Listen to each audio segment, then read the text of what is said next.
Om Agnir Murta Chakshusi Chandrasuryo Vishaha Shrotrivak Vivritasha Vedaha Vayu Prana Hridaya Vishvamasha Padbayam Prativihi Sarvabhutantaratmam Om Shantihi Shantihi Shantihi. Verily, that one Supreme Being is the indwelling consciousness in all beings and all things. Fire is its head, sun and moon its two eyes. The revelation of Scripture is its cosmic mind. The universe is its heart, its arms and legs, the four directions. Music is its voice, the wind is its breath, and from its feet the earth has originated.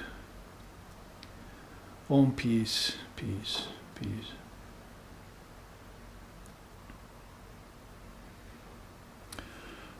Om Sahana, Om Sahana Vavatu, Sahanau Bhunaktu, Sahaviryam Karavavahai, Tejasvi Navaditamastu, Ma Vidveshovahai. Om Shanti Shanti Shanti. May Brahman, the reality, protect us. May Brahman sustain us. May Brahman illumine our thinking process. May we not find fault with each other, with the world, or with the teachings. And may what we study be a source of inspiration to us eternally. Om peace, peace, peace. May peace be unto us, may peace be unto all. Om Hari Om.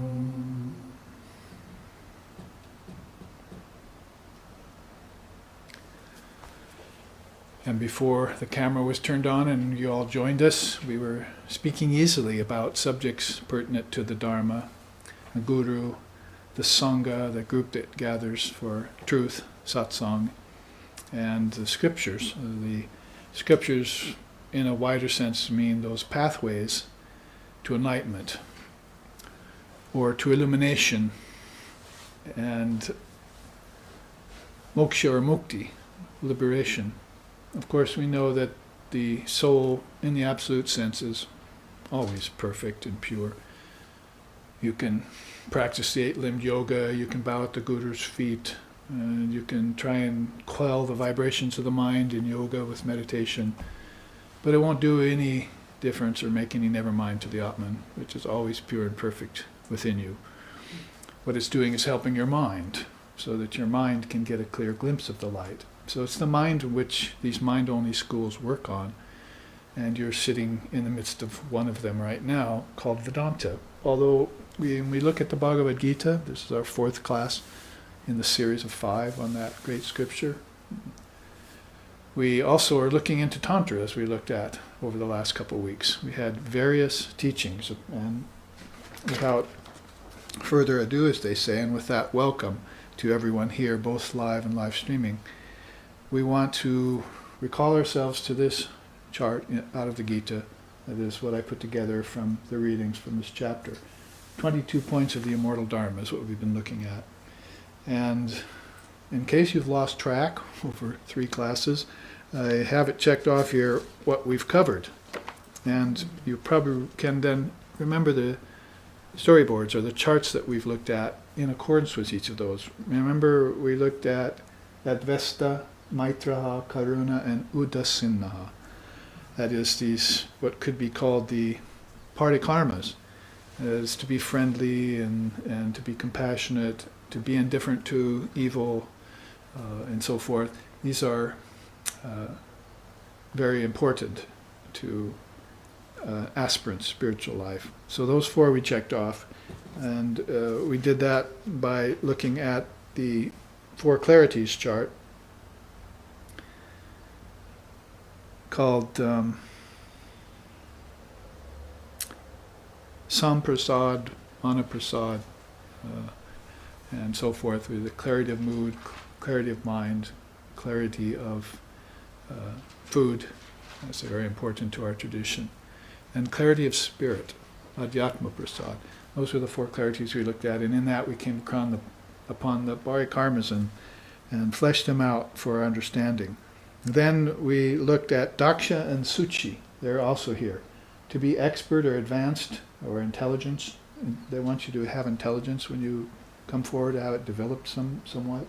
And also Mauni, to be silent. And remember, we looked last week even at the doorways to yoga of Shankara. Out of the Vikajidhamini, you have to start out with silence. And take that, and then hear the word inside and merge that with the mind, and take those and merge that with your intelligence, and merge that with the ego, ripen ego, and then merge that with Brahman. So we went through those doorways of yoga. It was Shankara commenting on the Patanjali's eight-limbed yoga. Can't get a much better commentator than that for yoga, because as we were saying, his guru in his next incarnation, that is, Patanjali in his next incarnation was Shankara's guru, father of yoga, is reborn. So you had the coming together of the two darshanas, these spiritual pathways of yoga and Vedanta. They are around 600, 700 AD, which is fairly recent for India. When we look, all the ancient teachings have gone much farther back than that, like the Gita and so forth. That is Krishna's life and Ramchandra's life. These earlier avatars went way back in time. So we looked at that and we checked those off. How to be intelligent and silent. We also looked at the 7 qualifications for a tantric aspirant. That's why I was saying, now we have in the atmosphere right now, as we take up this class, not only these great beings like Krishna and Ram and Shankara and so forth, and Patanjali, but we also have these great pathways. Vedanta, Yoga, and Tantra have just been mentioned in one sentence, in one moment, one sentence. So we want to think back and remember those, plus the 7 victories of Tantric aspirant. Overcomes the body, overcomes the senses, overcomes the mind, overcomes nature, and overcomes the urge to be reborn. And all of these are all common to all of these darshanas, these pathways, yoga, Vedanta, and Tantra. They all do it in a slightly different way. Yoga through practice, Vedanta through high-mindedness and transcendence, and Tantra through, as we said, overturning every stone and looking at every nook and cranny to find out how to deify every little thing in the universe. So there's different ways these great darshanas proceed, and those are also very good for the different kinds of temperaments people have.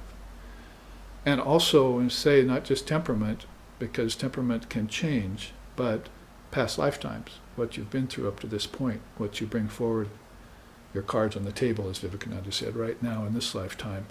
You might have been very well versed in one of these pathways before, but now you're trying to expand yourself, you see.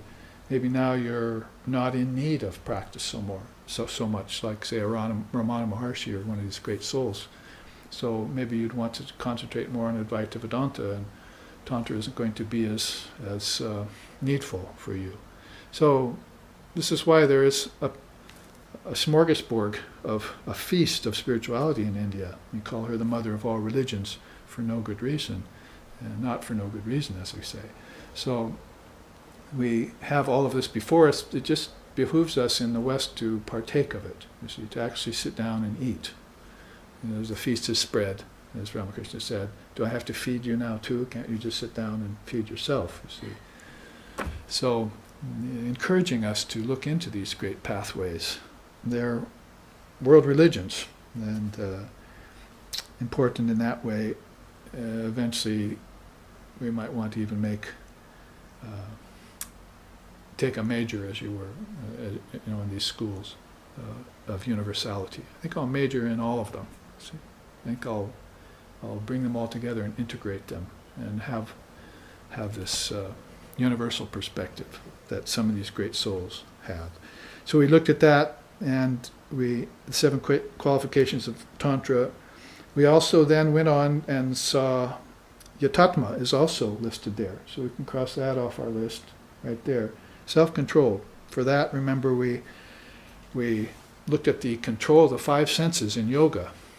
How we meld the five elements with the five senses, and the five senses with the five subtle senses, tanmatras, and subtle elements, and then the five pranas, and it's a quintuplication stack that is inside of us, you see, through which consciousness manifests itself forth and then retracts itself, takes everything back, projects it, withdraws it, as they say, with two hands, as it were.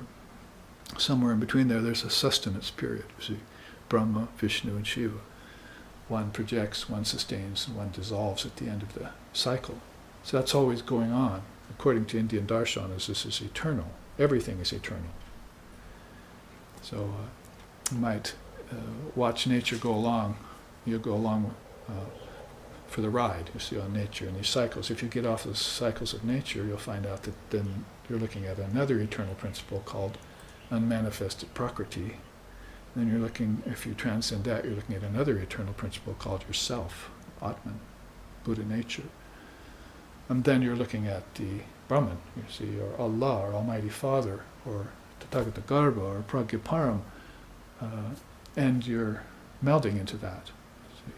So that's always been one of the great sayings in both Vedanta and Yoga. Take the five elements and dissolve them back into the five senses. Take those 10 and dissolve them back into the subtle senses and subtle elements. Take those 20 and dissolve them back into the fivefold mind, and take dissolve that back into the ego. Take all of that and dissolve that back into the great self, and then dissolve into the word, they say, and then dissolve, then find the word inside of yourself. See? So, and then after that, all of that can melt, can be seen in Brahman. See? And you might say it won't have to be dissolved by then. It'll already, all the dissolving will have been done by the time you come to the word, and you will have gotten beyond origins. As I've often said, in the beginning was the word. Sounds like origins, you see, but I don't think Jesus meant to have his religion based upon origins. Non-origination has always been the truth of the seers, the great knowers, that there is no beginning, middle, end to anything. And one of the first teachers of that is Sri Krishna in the Gita. So we've looked back at how to look at self-control then, you see, yatatma.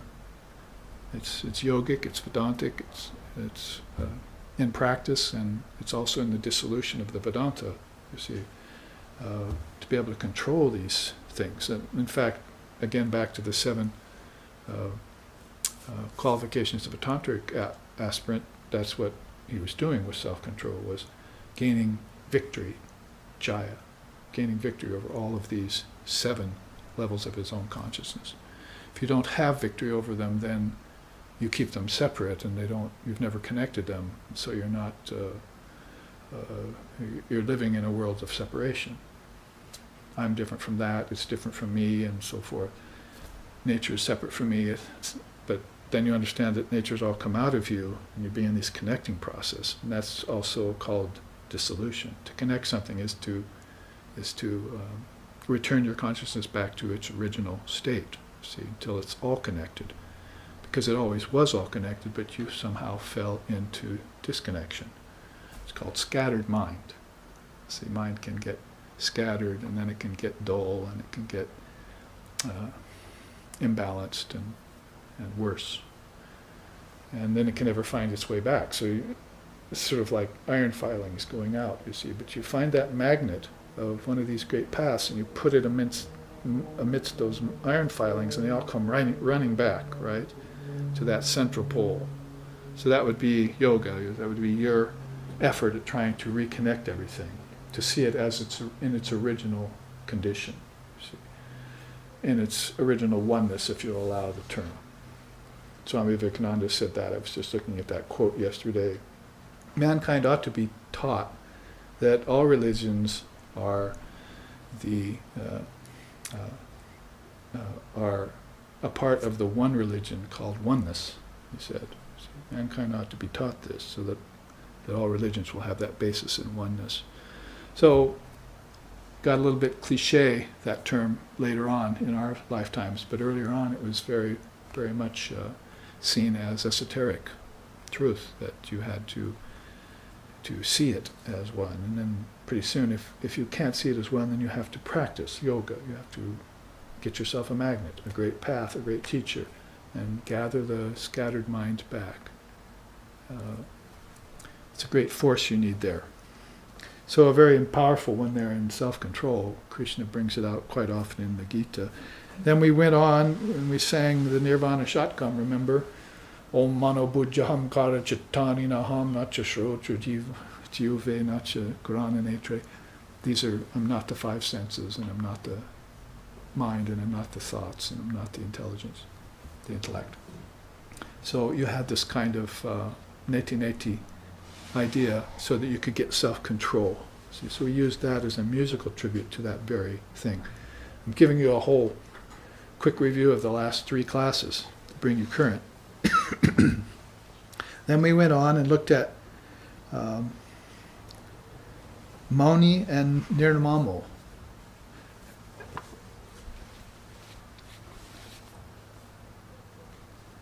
I should announce this? No, just read it. Okay. All right. Some technical difficulties with a few of you out there maybe, but we're still broadcasting here. So we went on to look at Nirmamo, and that means pretty much egoless. And we looked at the doorways of yoga to find out how we dissolve the ego too. Then we went on and looked at the 4 sentinels chart, if you remember. And we looked at Samtushtaha, Mepriya, Naraha, and Dridha Nishchayaha. And I've checked those all off on this list. I'm using a list where I see that we looked at. So basically that's where we've been up to this point. We used the chart on the 4 sentinels, how to be content, how to be peaceful, how to find a teacher and get into satsang, and also how to ask the question, who am I? That's like the 4 sentinels. Atma Vichara it's called. Who am I? So that was what we used last week. And therefore, if you want it in English, what we've looked at is in these 32 points of the immortal dharmas, how to be free of hatred, how to be friendly, how to exercise compassion, how to be unconcerned in the face of evil and change, how to be silent inside of yourself, how to be egoless, how to hone your intelligence so you're an expert thinker, how to be pure or return to original purity, how to be content, samtushtaha, how to be self-controlled, and how to be firmly resolved. Those are 12 points of the immortal dharma, according to Sri Krishna in the Gita. Now, as we move on, and we've already taken up 3 classes just getting those 12, so the rest of the 20 are going to have to be stuffed into 2 classes. Don't worry, because I told you last week the next chart will actually take us through 8 of them in a flash. It's called the Golden Rules for Sadhana. It's right here, and it has a lot to go through. However, basically what we look at here can be approached first, before we look at that, by this. This is Sri Krishna in the Gita, and he's saying there are 3 things he wants to teach in order to make you fitted for the Brahman state. And I'll call up my copy on that.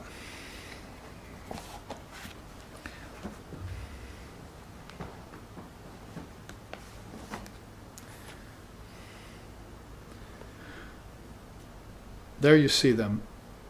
Easy forbearance of the gunas, or gunic influences, that is sattva, rajas, and tamas. We've talked about that. Sattva is balance, rajas is activity, quite often restless activity, and tamas is slothfulness or laziness. Those are the 3 gunas, they're called, and they're through everything. So you want to be able to easily forbear them. His quote there, "They who do not resist light, activity, and delusion when they appear, nor long after them when they are absent, are fit for the Brahman state." So the gunas are in nature, and they're causing everything to happen. And a lot of these qualities of the immortal Dharma can be actually connected to that kind of teaching, like steady-mindedness and self-controlled and intelligence. If you use some of these things to your advantage, then you can have this state of easy forbearance with changes. You could say the three gunas of Maya, but quite often they say the three gunas of Prakriti. They're in nature and they cause everything to change. Now you're the witness, and if you looked upon that and you weren't drawn here and there by the change, that is, towards good change and bad change and so forth, if you were transcendent of phenomena, then you would be steady in yourself. You see, you would be like Shiva, it's like steady and unwavering. Or like Krishna says, like a candle in a windless place, your mind would not waver. And this is why you would want to be unconcerned, with evil, at the same time friendly and good and compassionate. So you have this middle path, sometimes they call it, that you're walking, that you're trying to stay in balance. So this is a good quote out of the Gita. You want to not resist sattva, rajas, and tamas, that is light, activity, and delusion, when they appear. Resist not evil, is kind of the idea. They will come and they go, and they're in nature, that's all. And you stand back, detached from them. They will come. And in fact, one of the things that's both a benefit and a slight risk and danger is sattva. You can actually be in a rather dull mood, you see. And you say, I sure wish I was in a sattvic mood. And sure enough, in a couple of minutes or an hour, you'll feel sattva return. So you can actually call the guna back to you. So you can control it that way. Most people would just sit and be slothful until it passes. You see, and days might go by in these very low ebbs, you might say, bad moods they call them. But these are not moods; these are modes, and they are constantly shifting. And you have the ability to have control over the speed in which they shift. They will always be shifting. That you cannot do anything about, short of enlightenment. That is, short of getting out of nature. You're out of form. But as long as you're in nature, and nature means either manifested nature or unmanifested nature, as long as you're in waking, dreaming, and deep sleep, in other words, these will always be coming and going. You have a sort of a form. Whether it's formless form or a form itself. There are beings that like to keep formless forms, and they like to manipulate unmanifested nature and build cloud castles in the sky with that, you see. So there are two kinds of form, two kinds of formlessness. Krishna makes that clear in the Gita too, that sometimes the formlessness of unmanifested nature, but then there's the formlessness of pure conscious awareness. He said that's much higher. That's more where your true nature should and does abide. You see. So if you don't resist this light activity and slothfulness or delusion, he says here, when they appear, and just let them pass and roll, and also do not long after them when they're absent. See, I could say sattva goes away, I wish I had it back, but the cycle's already going, so you just detach from it. There's such things as the dark night of the soul, and where great souls had these long cycles of darkness. Buddha under the bo tree seeing Mara and facing off with negativity. All the great souls also forbore these gunas, these cycles that are going on. So if they can do it, you can do it. You see, in fact, they get into it as an example of how to transcend the dark night of the soul, or how to beat the devil, how to beat Mara at its own game, how to transcend Maya, or just draw from Maya and witness it. So that's one thing in which will help you be fitted for the Brahman state. The second thing is steady abidance in Brahmagyan. Brahmagyan is the highest wisdom. There's no higher wisdom than knowledge of Brahman. The quote there is, constant in the meditation of inaction, in full knowledge that all activity takes place in nature, the one fitted for Brahman state remains impervious to change. So you can see both of these statements, as far as Sri Krishna is concerned, are prime prerequisites. There are a lot of teachings in the Gita, but some of them are pertinent to people who are still practicing karma yoga. Some of them are pertinent to those who are still practicing other forms of yoga and at different levels of understanding. But to be befitted for the Brahman state, these are very important, you see. I must forbear the gunas. I must be steady in knowledge and impervious to the changes of nature. So right away you're talking about something like, very steady-minded. And that's the first on the list here. Where's my list? There it is. Stiramatihi. See? So steady-minded is extremely important to Sri Krishna, or sometimes he calls it even steady wisdom. That is sthiti pragnasya, is how he calls it in the Gita. Sthiti means steady, pragnasya means this wisdom, higher wisdom. Pragya, so a very important word in both Vedanta and Buddhism, pragya. Although it means a little different things, and you have to watch out for the meanings. Now the third one is really the main reason I brought this half a chart we're looking at, because there are other systems where, like Vivekananda could tell you about these 7 elements, or levels of higher knowledge. We've talked about those before, and we've also studied them, but I really wanted to concentrate on the lower half of this chart, particularly for this. He wants you to have perfect transcendence of all dualities. Now, for instance, balanced in pleasure and pain, perceiving a stone and gold alike, that is, no difference, like Sri Ramakrishna's experiment of taking a gold coin and a clod of earth and throwing them both in the river, as if just to remove the idea that one's any more valuable than the other, to get that completely out of his mind. Be unaffected by agreeable and disagreeable occurrences.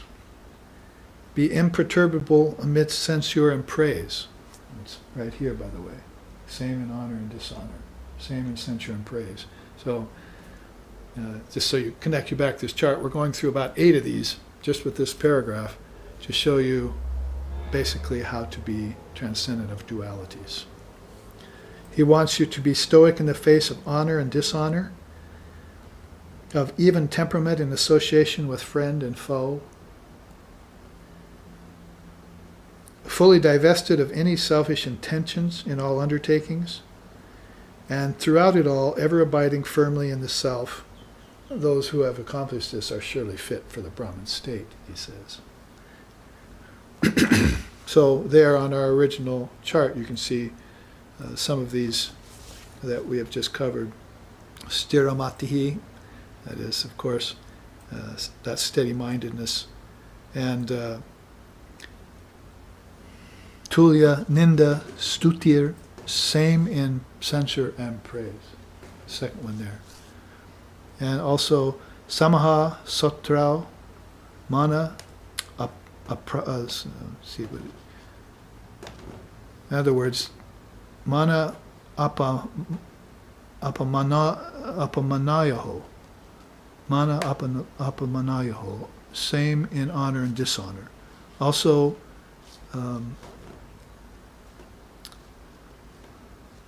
renounced of good and evil. Shubha, Ashubha, Parityagi.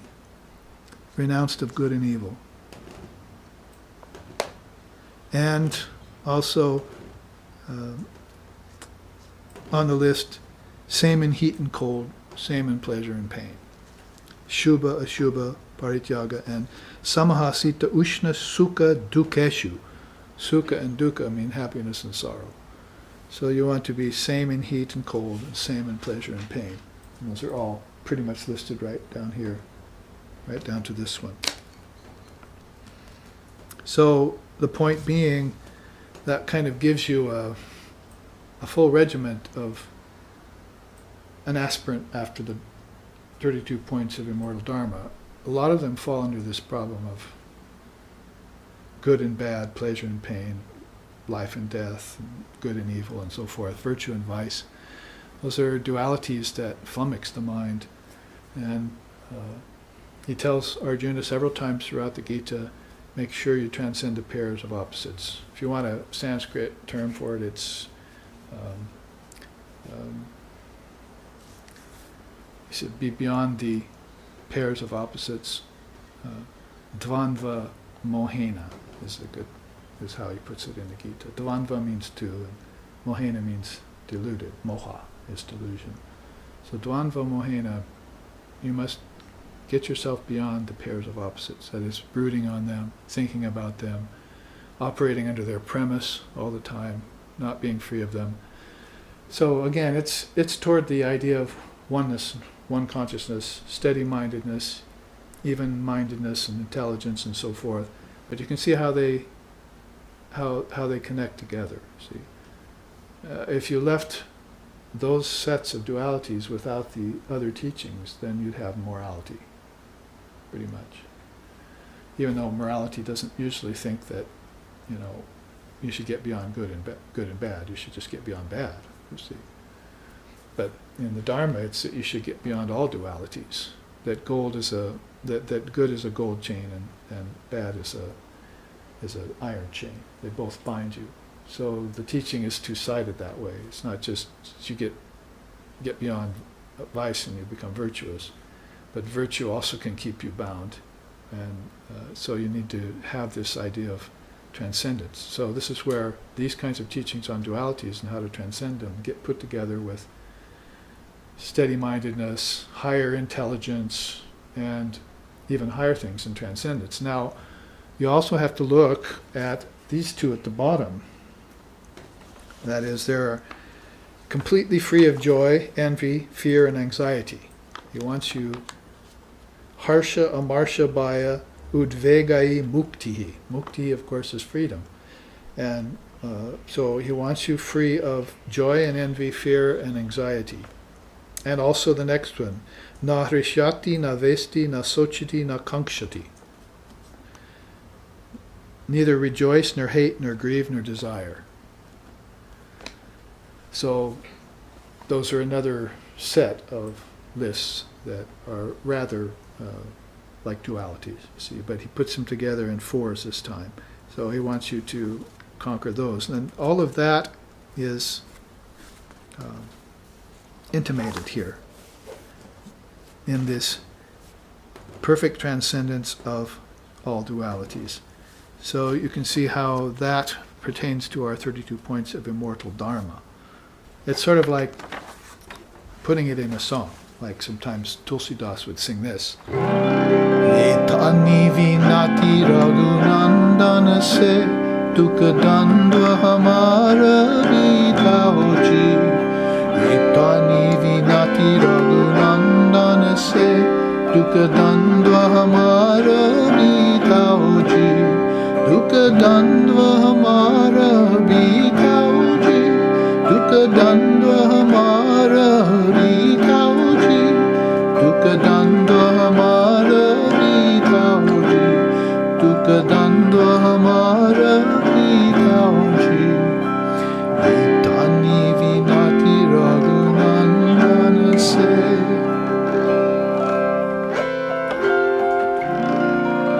This is my prayer to thee, he says. O Raghunanda. Raghunanda is Ram. Sri Ram, that is the prior incarnation of Sri Krishna was Sri Ram. He says, this is my prayer to thee, O Raghunanda, kindly destroy my mind's tendency to perceive duality. So if you want just to take all those teachings of the Gita and philosophy and so forth and put it into a song, you just condense it down, that's what you would say. Oh, pray to Ram or to Krishna. These are on your list. Help me put them on my list and check them off, which is exactly what we're doing here. Mastery of these things sometimes just takes thinking about them and renouncing them.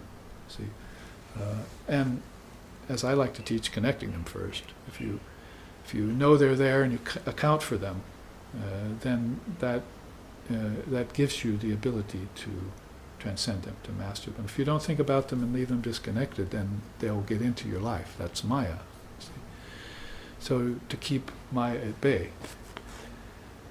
Vivekananda would say, you, he would mean Atman when he was saying that, you are never in Maya. It is Maya that gets into you. You see? You allow it. That is, your mind allows it to get in. So I'm saying, by accounting for it in class, with teachings of the scriptures, from illumined souls, that should be enough for you to even these out. That is, you should be able to then rise above good and bad, pleasure and pain, life and death, joy and sorrow. Because joy he wants you beyond too, you see. And grieving and the four great traps, you see, shame and grief and remorse and all those things. These things should be, you should be beyond these things, and you can be. That's mastery of it. So you could sing it in a song like that. He also continues and says, can you remove all sufferings and sorrows arising in my being? For Atman alone abides, he says. Nothing else exists but Atman. It is attachment to relativity that gives birth to the miseries of life. So I attach myself to relative things and I forget about reality. So relativity and reality is another very subtle duality, isn't it? Form and formlessness, a very powerful duality. Bondage and liberation is another powerful duality. There are 10 knots in the rope of human bondage. It's the name of the chart I just finished yesterday.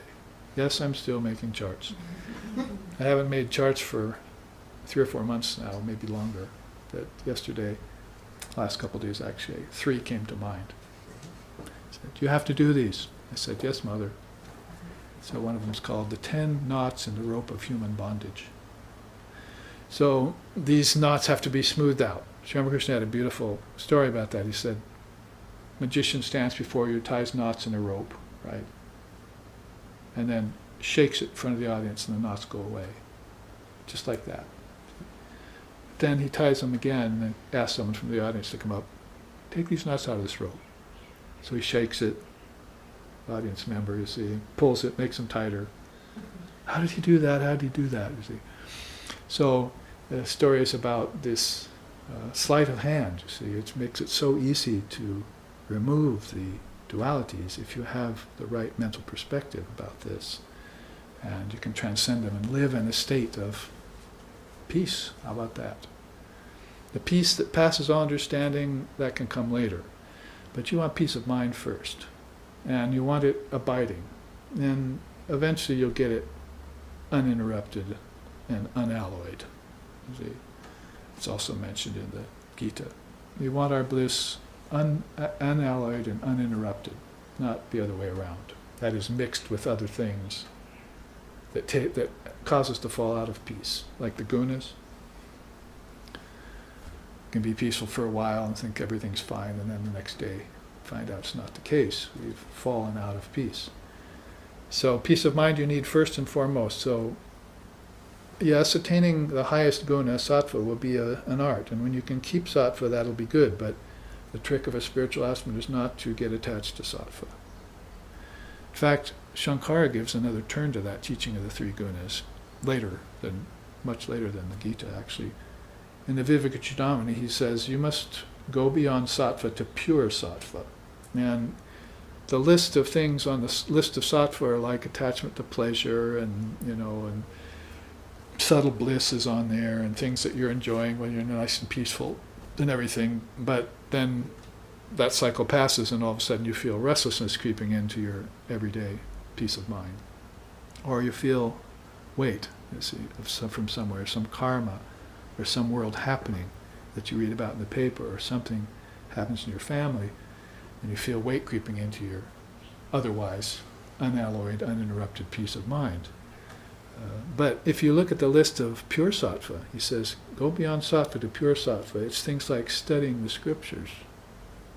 It's things like meditation. It's doing your spiritual disciplines daily. those make up the list of higher sattva. So most people reach sattva, balance, and they think they're fine. Their meditations are good for a while. I mean, talking about aspirants here, I'm not talking about ordinary people. Ordinary people, yes, they get balance too, and lose it, and fall, and get back to balance. But the spiritual aspirant knows what's going on. He knows that these are influences, and hears from Sri Krishna that they are in nature, not in the self. The ordinary person doesn't know this. They think that they're in the self. In other words, the self is imperfect. No, it isn't. It's perfect. Be thee like thy Father in heaven is perfect. So you've lost your mental footing and your proper perspective. It's one of the eightfold noble truths, right? Eightfold path, right, of the Four Noble Truths is proper perspective around, right orientation. So once you get that orientation, you want to keep it. And nothing should be able to convince you otherwise around it. And if you have to invent a song to sing about it, to remind you, oh Lord, kindly destroy my mind's tendency to brood about duality. Or how about even perceived duality? There's everything here looks like many, 2, 3, 4, 6, 8, many, but it's actually one. It's all connected, you see. Like my favorite story of Sri Ramakrishna, one of them anyway, that he tells is about that, reaching down and pulling that vine, and then all the way across the lake, the whole plant moves at him, you see. There's a plant that goes all the way out in the lake, and it's kind of just underneath the surface of the water, so he pulls one vine at the shore of the lake, and sees the whole plant come at him for a quarter of a mile out there. It's all connected. So he tells his student that. It's just like that. Under the surface, everything is connected. But if you don't know it's connected, then you won't know the dynamics of Maya. You won't know the happenings of nature. If you don't know them, then you can't transcend them. So becoming aware of these through teachings will help you to do that, and that's why I bring out this chart. This is a very high list right here. This list isn't so high, you see. This is just something that you might say, it's just beyond morality into Dharma, but this is something that's beyond Dharma into realization. If you can get a hold of the three gunas, and if you can abide in the highest wisdom, and if you can transcend all dualities, then you're well upon your way, well along the path. You're an adept, or you're a person who's approaching enlightenment, and it won't just be a matter of time before you will feel the presence of God, presence of Brahman, presence of Ishvara, presence of the Om, the Word, the presence of the light of consciousness within you, and it will begin to allow you that steady state of unalloyed, uninterrupted bliss, or peace, if you will. So all of these connected like that make a very important teaching in this chart particularly. Now, so that you know, we just took 8 off of this chart and talked about them. That is, transcendence, be the same in censure and praise, be the same to friend and foe, be the same in honor and dishonor, be the same in pleasure and pain.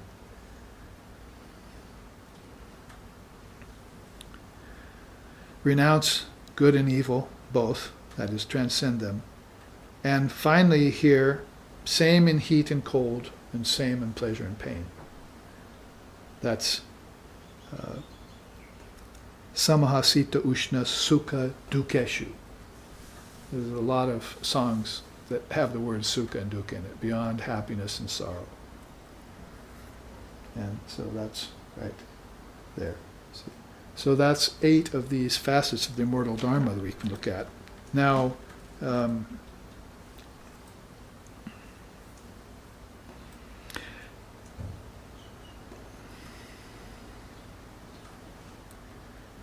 now we can look at, and we have looked at these 2 at the bottom, you see. Completely free of joy, envy, fear and anxiety, and neither rejoicing, hating, grieving, or desiring. That's of course, a very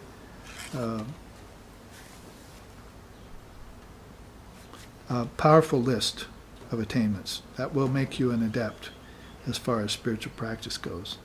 So this is why this teaching of Sri Krishna is so important. You extract it out of the pages and put it before our eyes here and look at it.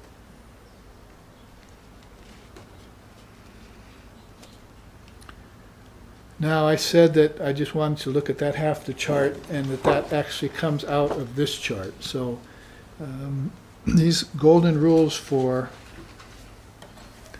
transformation of mind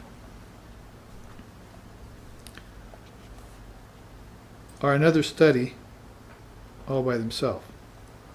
A more contemporary study, I might say.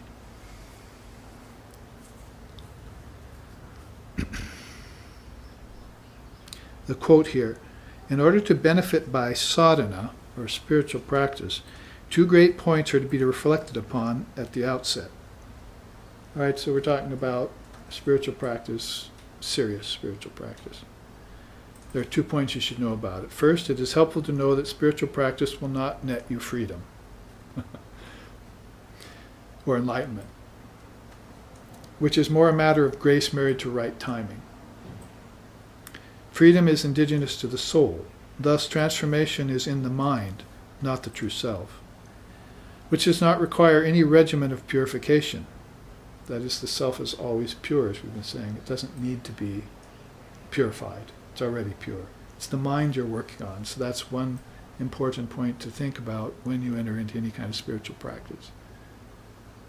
This runs a very nice middle ground between those pseudo-Advaitists that are saying, you're perfect, you don't need to do any practice, and those who'll say, I'll never be perfect, and I'm a professional student. You see, I'll have to practice all the time. Actually, it's just saying that, yes, you are perfect, but you need to practice. You need both. Because the mind isn't perfect, and guess what? The mind never will be perfect. It's imperfect by its very nature. If you go back to Vedanta, then you find out that the mind is fourfold, right? Manas, Chitta, Buddhi, and Ahamkara. That is dual mind, thought, its thought, the ego element in it, and its intellect. That is intellect. Those are that's a 4-compartment mind you're talking about. And it's labeled basically manas, or the mental complex. So it's dual by nature. They call it dual mind. That is, it means it has good and bad in it. It has pleasure and pain in it. It has all the dualities in it. And you'll find those in nature too, because nature has also come out of the mind. That's one thing we don't understand. We think nature is a separate from us, but we don't know that it's a reflection of our own thinking process. If we're thirsty, then we would think water, you see, and water would appear to us. So everything starts first with consciousness and then works its way out into nature. With using nature as a mechanism, nature will develop the actual materials, matter it's called. But the thinking process is the father. Thought is father to the deed, if you want to put it that way, as a Western saying. There are teachings like that from Lord Buddha in the Dhammapada, too, about thinking one is coming to mind is about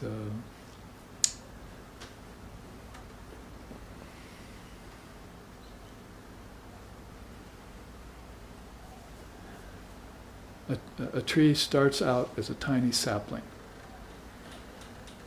A tower begins by piling a few stones on top of each other.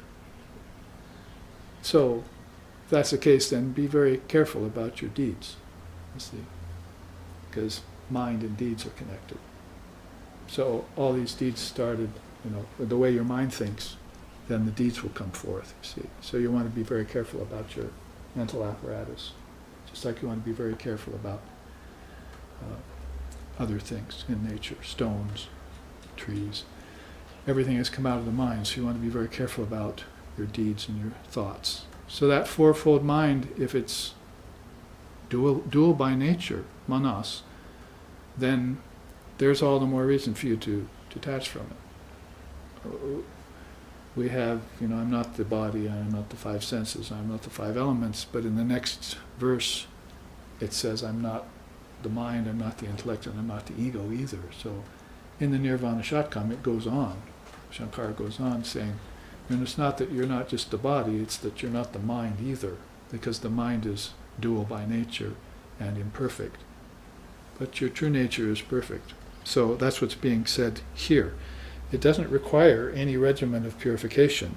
Second, all effort is to be accomplished as a mental practice first and foremost, rather than merely physically, since the origin of delusion lies in the mind.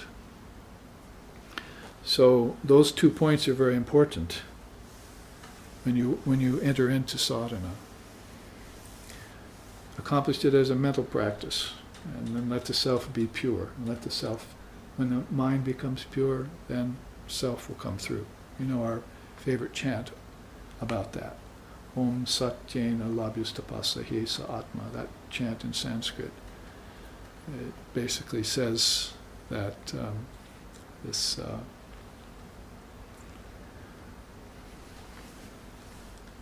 mind is made pure by knowledge, by veracity, and by austerity, and by moderation, it says. Samya Gyanena Brahmacharyena Nityam, moderation, Brahmacharya. So it's all made pure by that. You see, the mind is made pure by that.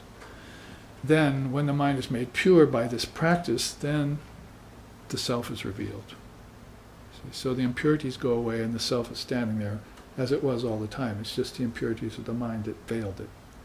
So that's the premise. So that's quite often why they talk about enlightenment in terms of a flower opening, a lotus and so forth. Those kinds of analogies or metaphors are there. Just an unfolding or a revelation.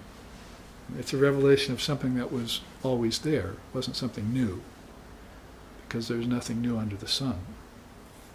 So in that way, if you enter into a sadhana, you must keep those 2 things in mind, first and foremost. If you keep those 2 things in mind, then your sadhana can proceed without these risks and dangers getting in the way. As an example, look at some of these views and attitudes. These are checks. Sandilya Vidya, for instance, identification with the source while keeping relations with the world. So, for the householder, we were talking about that before the class started, right? How difficult it is to be a householder, Lord Buddha says. Difficult to be a monk, even more difficult to be a householder. He means, and still keep up a spiritual life. Because, of course, it's more difficult for a monk to live than it is a householder. A householder doesn't have to beg for his food and all those kinds of things. So he means specifically for spiritual life, it's very difficult to be a householder and keep up your sadhana, keep up your practice. That's too many other things getting in the way. So then look at that first checkpoint. You must identify with the source, but keep relations with the world. That's a give and take you're going to have to do. It's walking a fine line. Artha Sunya means clear comprehension of the nature of motiveless practice. You must practice without any desire for the fruits, as Krishna says in the Gita. Just do the practice, that's all. And let the rest even out. Samasti Chitta, grounded and unalterable stance of open-mindedness. There's one nice expression in Sanskrit for universality. Samasti Chitta means open-mindedness, open thoughts to universal nature of things. It's very rare in people to have that kind of open-mindedness. It's very narrow in their politics, very narrow in their view of other cultures, very narrow in their view of other religions. But if you have this samasti chitta, you have this open-mindedness around everything. It's a very beautiful thing to put on your checklist. Alaya vijnana, positive and natural idea of universality. That puts it even deeper. It's natural that all of us is universal by nature. Then prayojana, profound underlying sense of ultimate purpose. It would probably be easy to say that no, we don't agree when they say God has a purpose for your life. That wouldn't be a good Vedantic statement, you see, that we would be down with, you see, as they say. No, I don't think God is even in life. Like Vivekananda saying, God is not in the world is in God. And all of that is within you see. So, if you're looking at it in a non-dual sense, that is keeping these other important points in mind, then prayojana becomes a very powerful realization. No, we don't feel like there's any relative meaning or any relative purpose of life, but there is an ultimate purpose behind it. That would be, as Sri Ramakrishna said, realizing your true nature. Same with Lord Buddha said the same thing. Pure mind is God. Buddha mind is Buddha nature. So that's why the Master often said, that one is born to no purpose, who, having gotten the boon of a human birth, is unable to realize God in this lifetime. It's right out of the Gospel of Sri Ramakrishna. That one is born to no purpose, who, having gotten the boon of a human birth, that is, instead of an animal birth or some other birth, is unable to realize God in this lifetime. So there's your ultimate purpose for it all. Everything else is zeros. And those zeros will only make sense or add up to anything if a one is placed in front of them. These are Sri Ramakrishna teachings, see. So it's not like he's saying, give up, it's all in pessimistic view and, forget it, there's no meaning to anything. It's that there's an ultimate purpose behind everything, but everything relative gets in the way of you seeing that there's an ultimate purpose. And there's substitutes you're putting in there. There's masquerades going on by Maya, see. And you're taking wooden nickels, and what other funny sayings out of the past can I think of, from Western talk, to put that, to make that point. So don't let these masquerades go on. Strip the coverings off the gift and see your true nature. This is how Advaita goes together with sadhana. It's called Advaita Vedanta sadhana. I don't know who coined that phrase, but I started using it. And then when I said it in India and wrote it in our first newsletter way back, over 20 years ago, then the Swami said, that's a beautiful saying, Advaita Vedanta sadhana. Because people were arguing about non-dualism is on one side, practice is on the other. If you're practicing, then you can't be a non-dualist. If you're a non-dualist, then practice makes no sense, you see. But what about putting the two together? And what about the great exemplars like Shankara and Krishna, who went on practicing in front of everyone even though they were already perfect? See? So there's really no wiggle room here. There's no backing out of the point that as long as you're here in the body on the physical realm, you're going to have to keep the mind clear. Shankara said, I practice sadhana just to keep my mind wiped clean, because I want to have the most perfect view of God possible. See, he means possible in the body.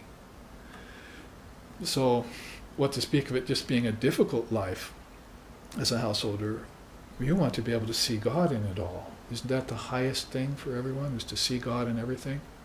There are books like that, Seeing God in Everything. There's titles of books like that. One was written by Swami Shraddhananda. It's a beautiful Swami who lived in Sacramento that I knew before he passed into Samadhi. So this is a very high ideal. That's the highest possible in the human body, Sri Ramakrishna said, is seeing God in everything. So if that's your ideal, and you really want that, and you also feel it intuitively that that's the truth, then something like prayojana is going to be a very valuable facet to put on your checklist, you see. There is an ultimate purpose, but everything else could be meaningless without it, or might say is meaningless without it. Take the zeros, put them together, add them up, 0. But put a 1 in front of those zeros, it's a huge number.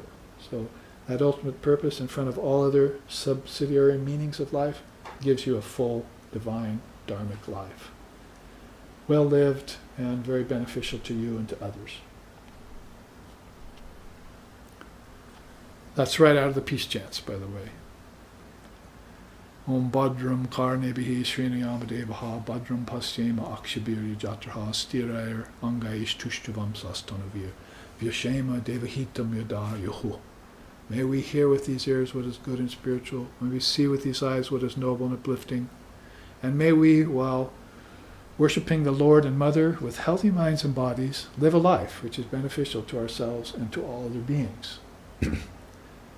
Those who are doing practice recite that every day. 7 of them. That's one of them.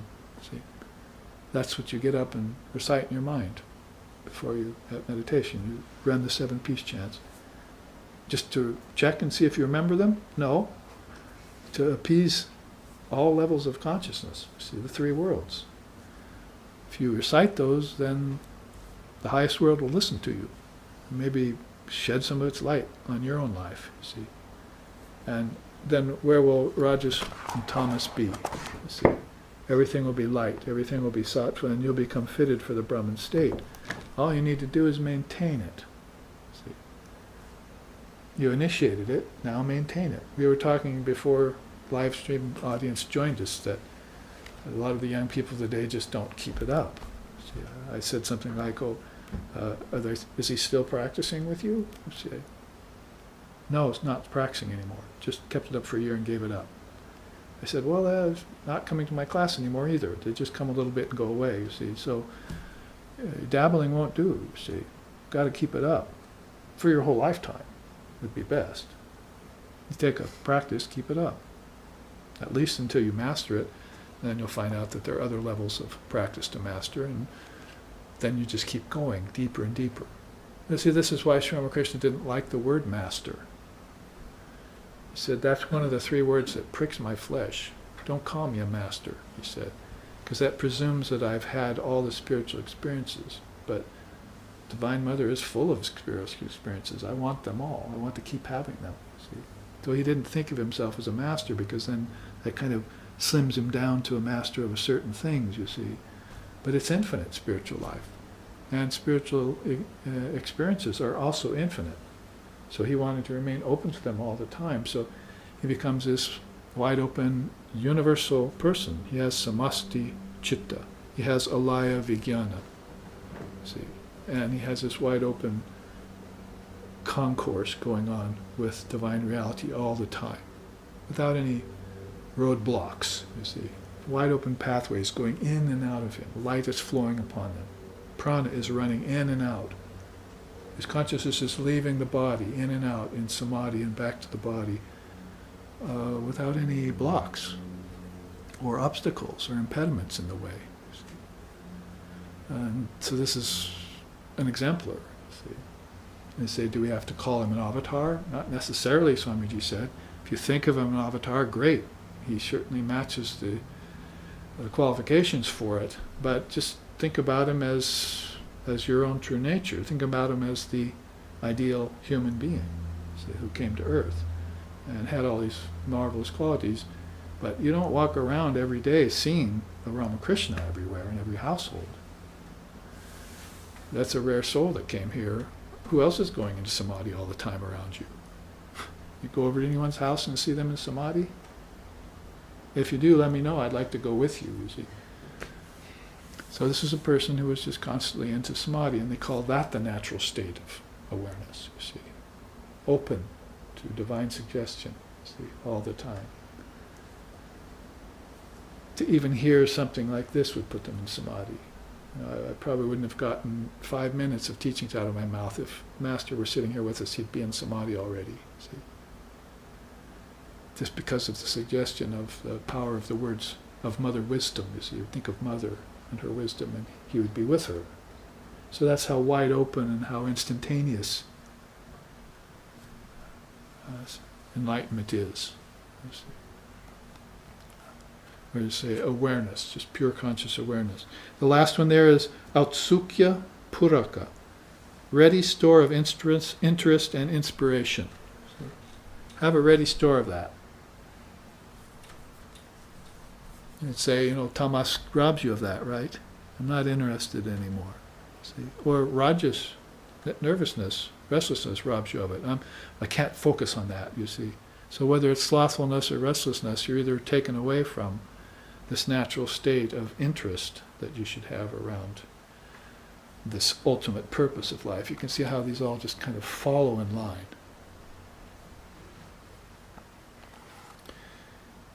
Sentinels at the gate. Speaking of sentinels, here are some that will help you guard this treasure once you get it. And this is a riot act that we can read out to people who are pseudo-practitioners, who are not sincere, not practicing, or giving up, as we say, not keeping it up. Have no pretensions, justifications, or complaints about your status. It'd be better if you just gave up ideas of spiritual progress and just do the practice. Holy Mother said that. She said there's a kind of pride in people who measure their progress. You shouldn't do that. You should just do the practice. That's all.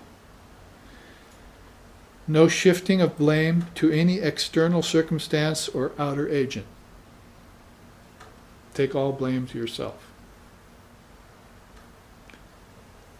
Say peace to all. From me no danger be to aught that live. From those who dwell on high, those who lowly creep, I am the self in all. That's what Vivekananda said, or wrote in his song, the Sannyasin. So basically, all praise and blame, you see. Praise or blame and blame or blamed are one, he says in one of those verses. Heed then not how body lives or goes, let karma float it down, let one put garlands on, another kick the body, say nothing, you see. So he's in this kind of mode when he's writing, you see, when he's thinking about this kind of equality of things. See, he used to say that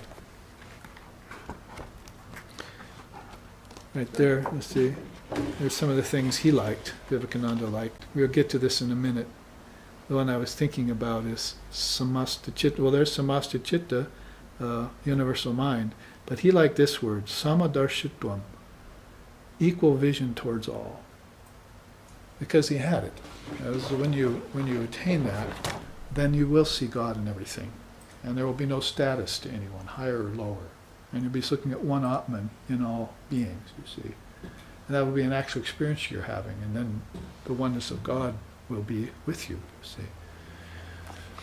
And it doesn't mean that all bodies and all minds and all intellects are the same. It means that the essence in all is the same. And if you can learn to see that essence, then you've manned yourself up with a universal attitude, you see. And you can also then read the riot act to yourself. No assigning of fault to any deity such as God, gods, demons, or devils. See? No fault. No praise or blame can be where praise or praised and blame or blamed are one. So, Holy Mother used to say that too. Don't find fault with anyone if you want peace of mind. Learn to look at your own faults. See? So if something's wrong in your life, then trace it back to yourself. Because the world is full of people who said, God didn't bless me or devil cursed me. But none of that was the case, because there's no such thing as God and devil. Or if there is, it's in your mind.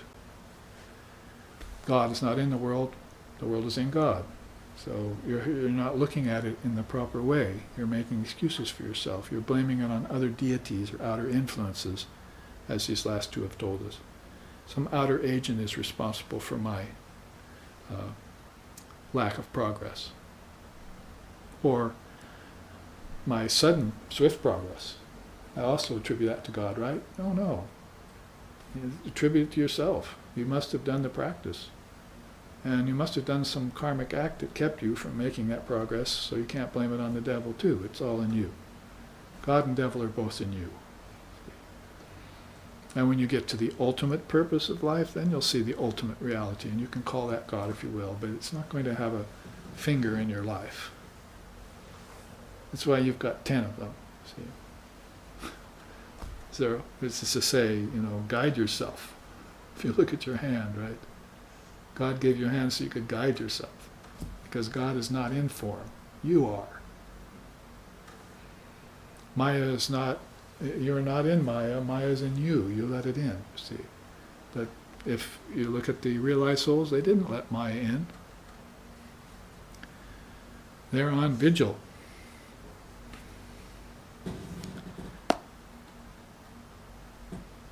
If you bring out what is within you, what you bring out will be very good for you. If you don't bring out what is within you, what you don't bring out can destroy you. Who said that? Jesus. Jesus Christ said that. Thomas, Gospel of Thomas, he reported that, Jesus saying that, you see. So these things that are inside you, bring them out, manifest them. And if you leave them hidden in there, they can destroy you. So you have to do that kind of practice, and it's all up to you to do that. God's not going to bring it out of you, and devil's not going to keep it from coming out. You're doing that. Thine only is the hand that drags the rope. Thine only is the hand that holds the rope that drags thee on. Who said that? Swami Vivekananda. Thine only is the hand that holds the rope that drags thee on. Thine only is the hand. See, it's your hand that's jerking you here and there in life, not God, not devil. So he says, cease lament, let go thy hold. The next line, cease lament, let go thy hold. Say Om Tat Sat Om. Be free. See? Say the magic formula, as it were. And immediately reach into your own freedom. Free yourself. Be thee perfect. The next one is no citing of the occurrence of luck with regard to the outcome of one's life. Luck would not be a word that Vedantists would entertain. You see. Karma, yes, that's my own doing. But luck or serendipity and all that wouldn't be very highly rated in Vedanta. See? Bad luck, good luck. See? Because that just leaves it up to some chance. Doesn't make any sense. No vague or foggy belief in the randomness of or serendipitousness of things and events. See? That's why you often hear people saying this all has a cause. You see, there's a reason for this that happened. You see, you just need to be scientific about it and trace it back to its origin, and you'll see where these karmas came from. You'll see where these events came from, and you might just let go of them all. See, might just renounce the world. And you can do that as a householder too. Not just, I don't mean, go away to a cave and retire. You can keep your house and your children and your family and renounce the world. That was Ramakrishna's teaching. He said the monks renounce externally and internally, won't own anything and so forth. But the householder renounces internally and goes on outwardly with his work, with his duty, with his responsibilities, and so forth and so on. Raising children, making money. But it's all a dream. See, this is a twofold ideal you hold. It's very good for the householder to hold that. Row, row, row your boat, life is but a dream. You know that for certain. It's not just a song. There are other songs that are more powerful than that. Oh, destroy my mind's tendency to perceive duality. How about that? How about that for lyrics of a song? Row, row, row your boat sounds a little bit too serendipitous to me. See? But, oh Lord, help me destroy my mind's tendency to destroy duality, see, to perceive duality. That would be something I could feel as a noble statement, you see, something I could rise to. No excuses or inadvertence around one's supposed inadequacy for accomplishing sadhana. Don't make excuses for yourself. I'm not worthy or I can't do it. Take up a bit of it and do it, you see. You've been given a mantra. Practice your mantra. If your teacher told you, do 108 repetitions a day.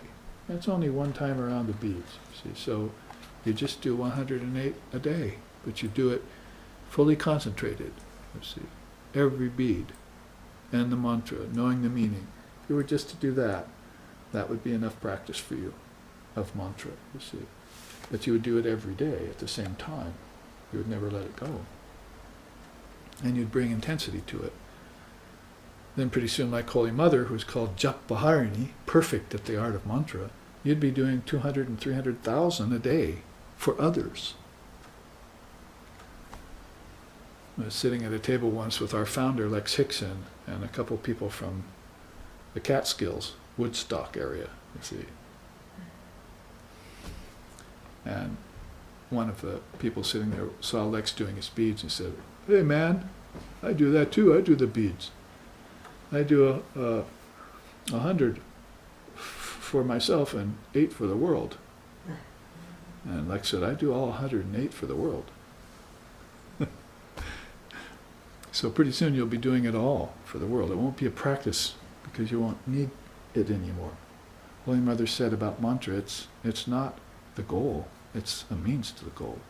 So she didn't think mantra was the ultimate thing, but it's the most universal practice. Talk about samastachita. It's the most universal practice. You'll find it in more religions. Turning the beads. The Muslims do it, the Hindus do it, the Catholics do it, on and on, you see. The Jains do it. You'll see them doing the beads and reciting the Lord's name. So, anyway, back to the point there. No excuses about not being able to do 100 repetitions, 108 repetitions a day. See, just do them, and then increase your amount over time.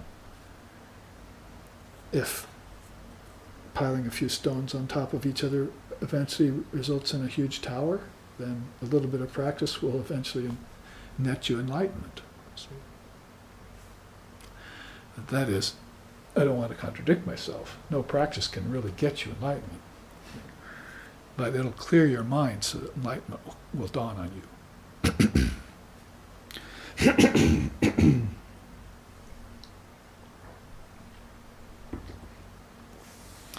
That was the penultimate one.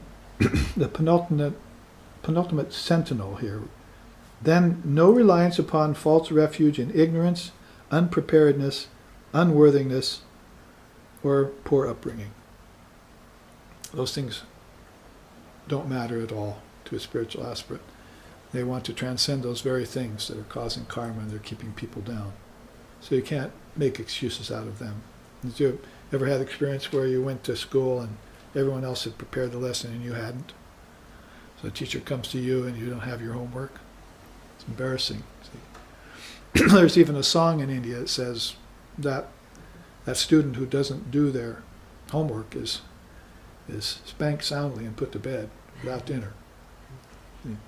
So you go and you do that practice, you see, and you don't make any excuses for it, number one, and you don't leave yourself unprepared. This is the Dharma, so you man yourself up with it, and you know these things, and they become your wisdom, you see. Not in a possessive sense, but in a readily available sense. You have access to it. If death comes for you and you say, "Sorry, I don't believe in you. I hope you don't get offended by this. I know you're there, you see, but I don't believe in you, see, because the teachings have told me that my soul is immortal and eternal and indivisible and timeless and deathless and birthless. How can death exist when your soul's birthless, you see?" So all of these things are meant to shore you up, you see, to make you more sure and more certain about your spiritual nature. Not to give you a higher status than others, for instance, or any of these sentinels are there to, as sentinels, watch the way that your ego deals with these, the onslaught, you see, of both good and bad, pleasure and pain, life and death, higher and lower, censure and praise, and so forth. All of those things are being taken to task and watched, because the ultimate thing here is that you transcend these deluding pairs of opposites, dvandva mohena. Be careful of the deluding pairs of opposites.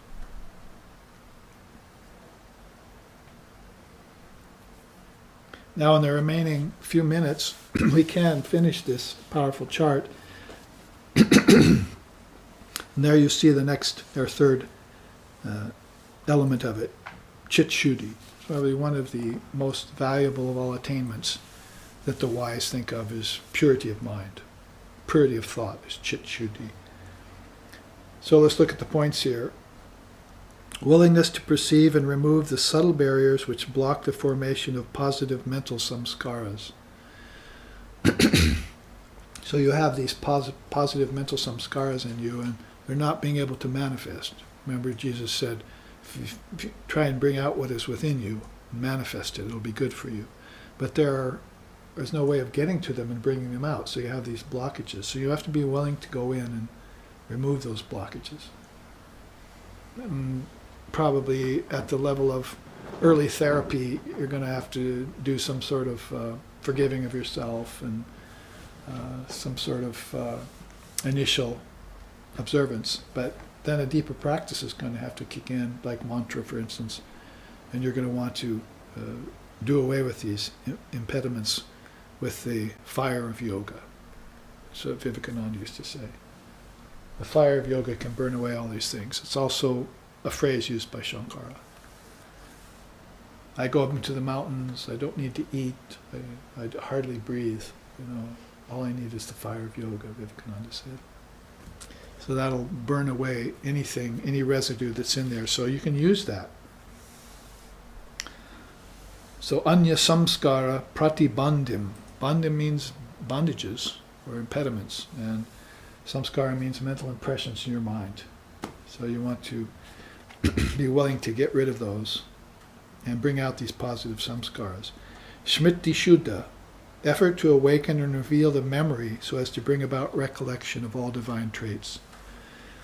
Not only is it just a matter of negative blockages in the way of positive samskaras, it's also a matter of you having these divine qualities yourself. Your soul is manned up with divine qualities and you can't get to them, you see.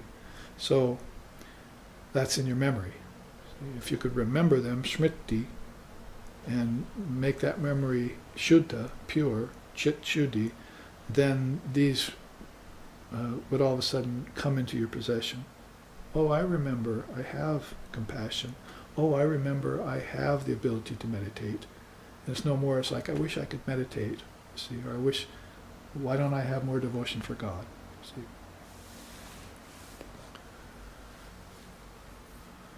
I asked someone in prison recently, he wanted to get a mantra, and I said, well, I've been teaching you for a couple of years.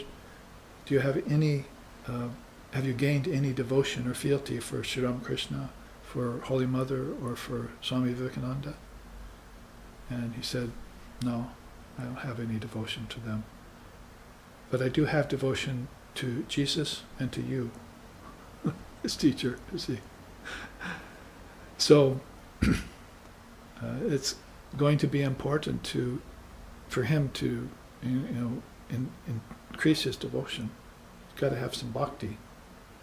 It's going to be solid ground for him to walk on later. So that's basically what I'm saying here. Maybe you do have a great store of devotion to God inside of you, in your distant memory, but it's, fallen to the background. Now you need to call it forward. See?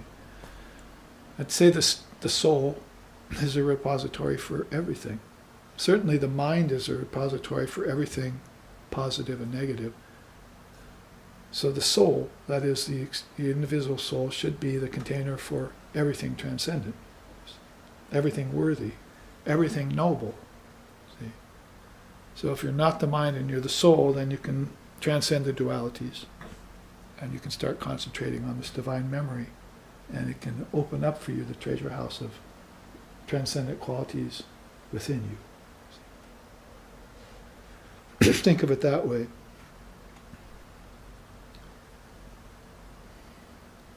And that's a good way to end the half, actually, because I'm hearing that it's about time for our break. So please come back to us in 15 minutes or so, and we can finish up this chart and move on with our look into the 32 points of the immortal Dharma in the Gita by Sri Krishna. So here we will take our break.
in the second half of our class, that is of our fourth class on the Bhagavad Gita, in this series of 5 classes, which will end next Sunday, we have been looking at a very powerful chart of golden rules for spiritual practice and transformation of mind. And this isn't, as I was saying to someone at the break, isn't in any system. This is what I've gathered together, these 3 sections of words that I found in Sanskrit that are most remarkable for describing certain things that we don't have words for in other languages, certainly not in English, and also suggest spiritual pathways we can take in our mind. As if everything is coming from the mind, and that's one level of teaching, to find out that nature has come from your mind, and you connect the 5 elements to the 5 senses and try and involute. They say if there's an evolution, there must also be an involution. It just, let's be fair, not just an evolution and that's it. And in the realm of matter only, but there's all this divine ancestry, and there's this divine deities, they're called, and also there's divine origins, like the Word.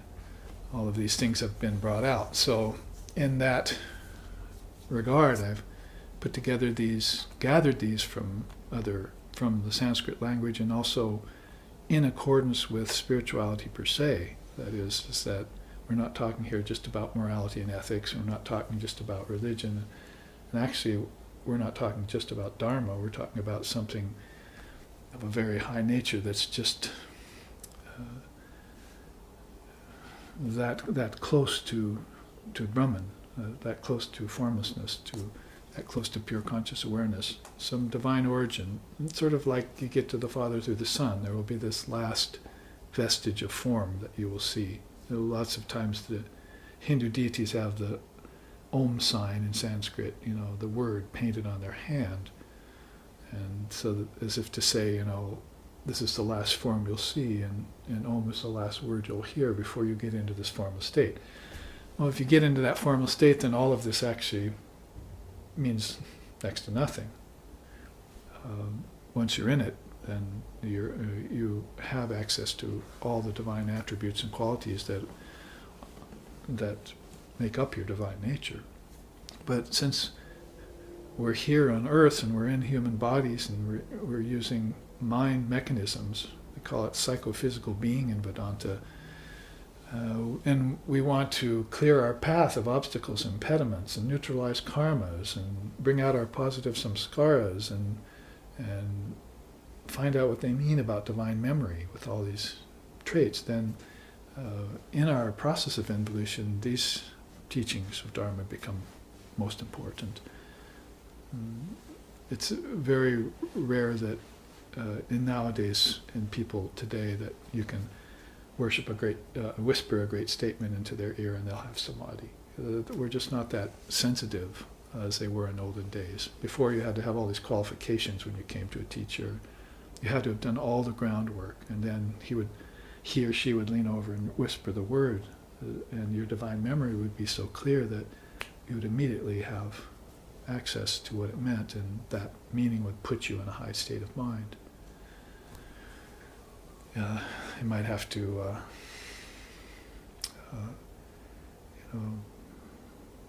whisper mantras in your ear to bring you back into consciousness. That's what they had to do to Sri Ramakrishna lots of times, is he would hear a great statement or a great teaching and go into a high state, and they would use the mantras to actually get him back into the body. Well, we're trying to use mantras to try and get us up and out of attachment to the body.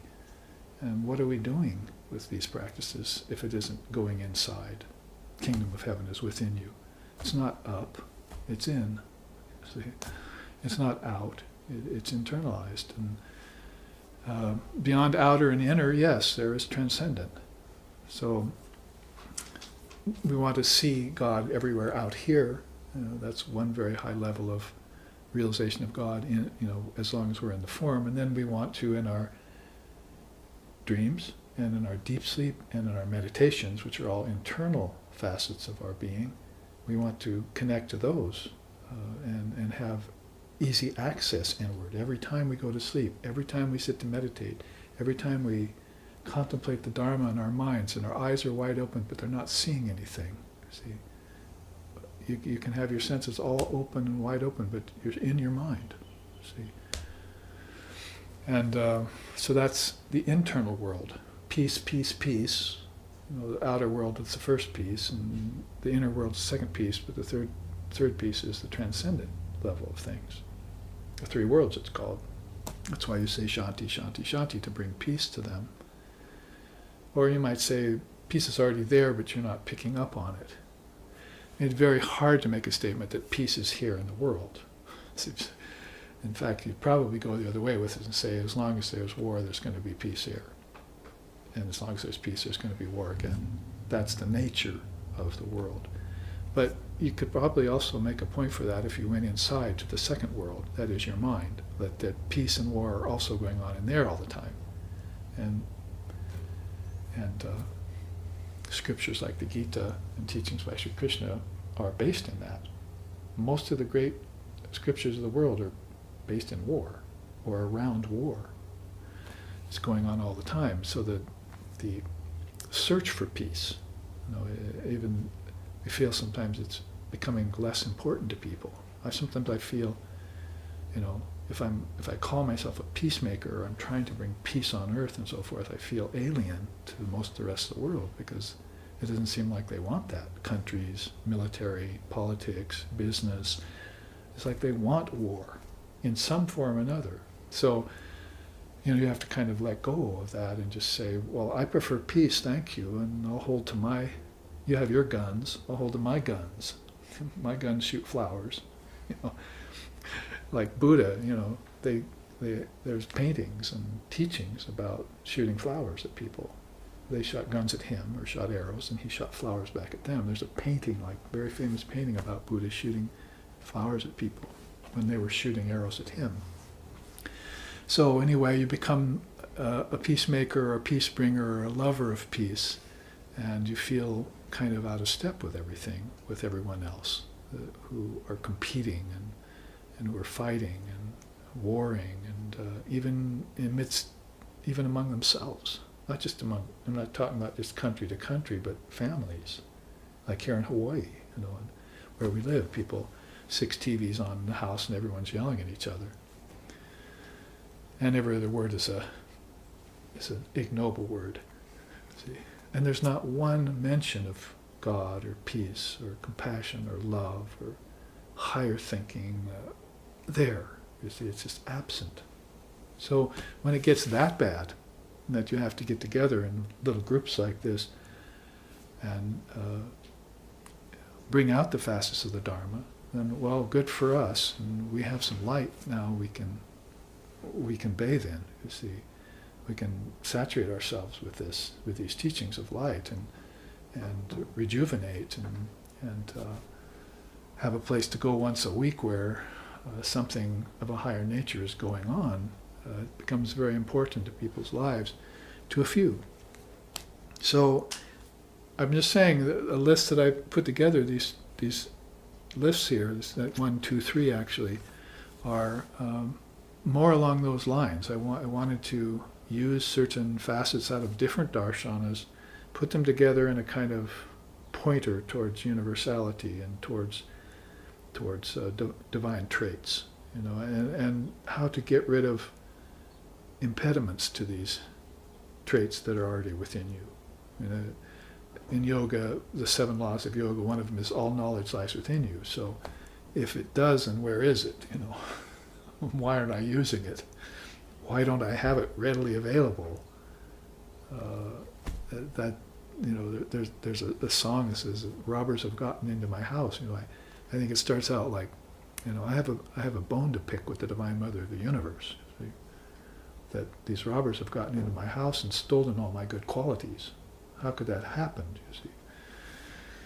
And she'll probably tell them, well, you didn't stay on vigil, and guard these precious treasures that you had garnered through lifetimes, and you let them go, and then these others, these masqueraders, even unbeknownst to you and against your higher will, got in, and now you're operating in this mixed atmosphere, this false premise, wrong orientation. So to put together a purely based intellectual and mental system, you see, that may not be the Almighty Father and the level of Brahman and Buddha nature yet, but leads you there, like a pathway that is infallible. You see, if you really want to get home, then you will take this path. It's something that you know about. You see, like these farm animals out here, they know someone's going to come and feed them at the same time every day. You see, so they might be foraging around for food in other areas, but they're going to be right on hand at a certain time, when the farmer comes to put down the grains and the feed and so forth, because that's an infallible thing, you see. So a path like that is going to be something that you can rely upon absolutely. See, that's what you want. See, and it's the Dharma, but it's Swadharma you're looking for. Adharma has been cast away, that is unrighteousness, see? And Dharma has been adhered to as teachings. Now you want Swadharma, you want to make it your own. Adharma, Dharma, Swadharma, the three gates, they're called, three eternal gates. There are people passing in and out of the body through the Adharmic gate. They were evil, they were confused, they were chaotic, they were unclear, they were burdened down with false karmas when they died, and they'll come back through that same gate in the same way, and hopefully some light will come and they can work it out and so forth. But there are also people coming through the Dharmic gate and then moving back out the Dharmic gate to higher lands, the kingdoms of heaven within. I mean, heaven's sake, he said it so often, we're not supposed to believe in it. See that there are some inner lands inside of us. What about your dreams? What about your meditations? What about your deepest thoughts? And what about this divine memory, that we stopped with at the beginning of end of last half, you see. Shuddha, Smriti, and Chit Shuddhi. What about this pure mind? What if I was able to remove all the defects of my mind? As Sri Ramakrishna said, there's a white paper and you call it your mind, see, and it looks perfect, and you go, I'm so glad I have a pure mind. And you hold it up to a light, and you see all these dark specks in the paper. And you realize you have some picking out to do. You have to find these dark specks and remove them. Well, this would be what Chit Shuddhi and Smriti Shuddhi would mean. That if, you have to find out what it's going to be like to be free of these defects for any given period of time, and of course ultimately forever, just to neutralize them, to dissolve them, to destroy them.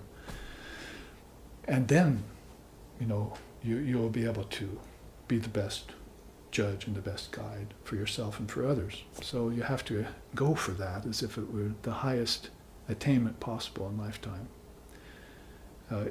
Maybe the highest is beyond words, but as far as inside of the realm of words, and words are very powerful, some of these words in Sanskrit really show it to us, like that one we just took, Smriti Shuddha.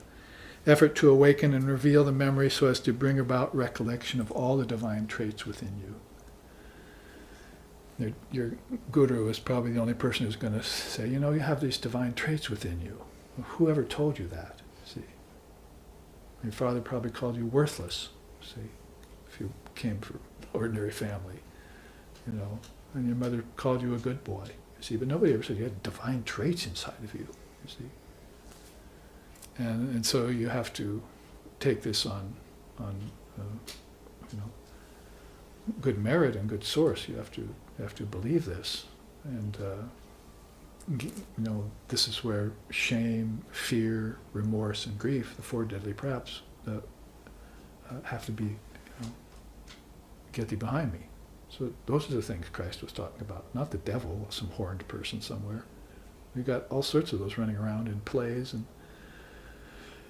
in costume parties and clowns. See, there are many devils out there and many devils inside, but the devil he wanted you to get behind you was all of these blocks to your divine traits.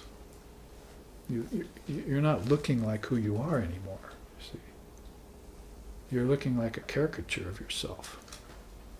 What's the matter with you? So this is what this list is kind of like when I said it's a sort of taking to task. or reading the Riot Act. You shouldn't be believing in these things. First off, it's a false belief. And second of all, when these are gone, then you'll have this revelation of who you truly are. And then you'll begin to act more like yourself, feel more like yourself, do more like yourself, and be more like yourself. That's the problem of becoming. We're all into becoming.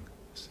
We think about transformation. I'm going to be this way, then I'm going to be that way, and then I'm going to be this way. I'm going from, good to better to best, right? Or I'm going from, a salamander to a chimpanzee to a man or something. It's all like we're always thinking in terms of transformation, but transformation doesn't happen in the soul.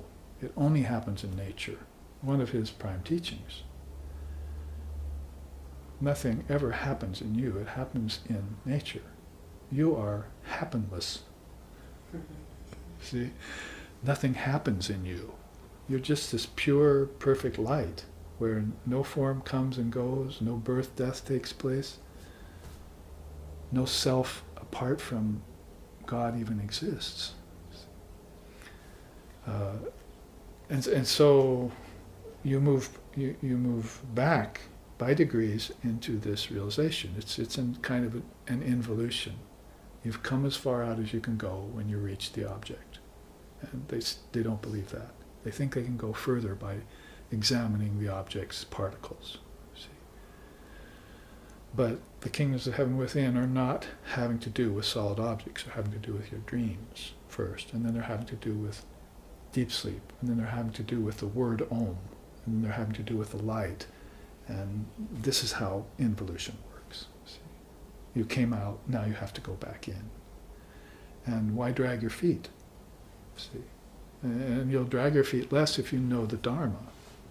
And if you're damn sure about it, you see, that nobody can take it away from you anymore. You're manned, finally, in this lifetime, you're manned up with that Brahmagyan, you see. That's one of the things he wanted you to steady abidance in Brahmagyan. Nothing can shake me anymore out of the knowledge of God, the truth, you see. Found the truth, and the truth set me free. But before truth was this dharmic wisdom that led up to it. So, in stages,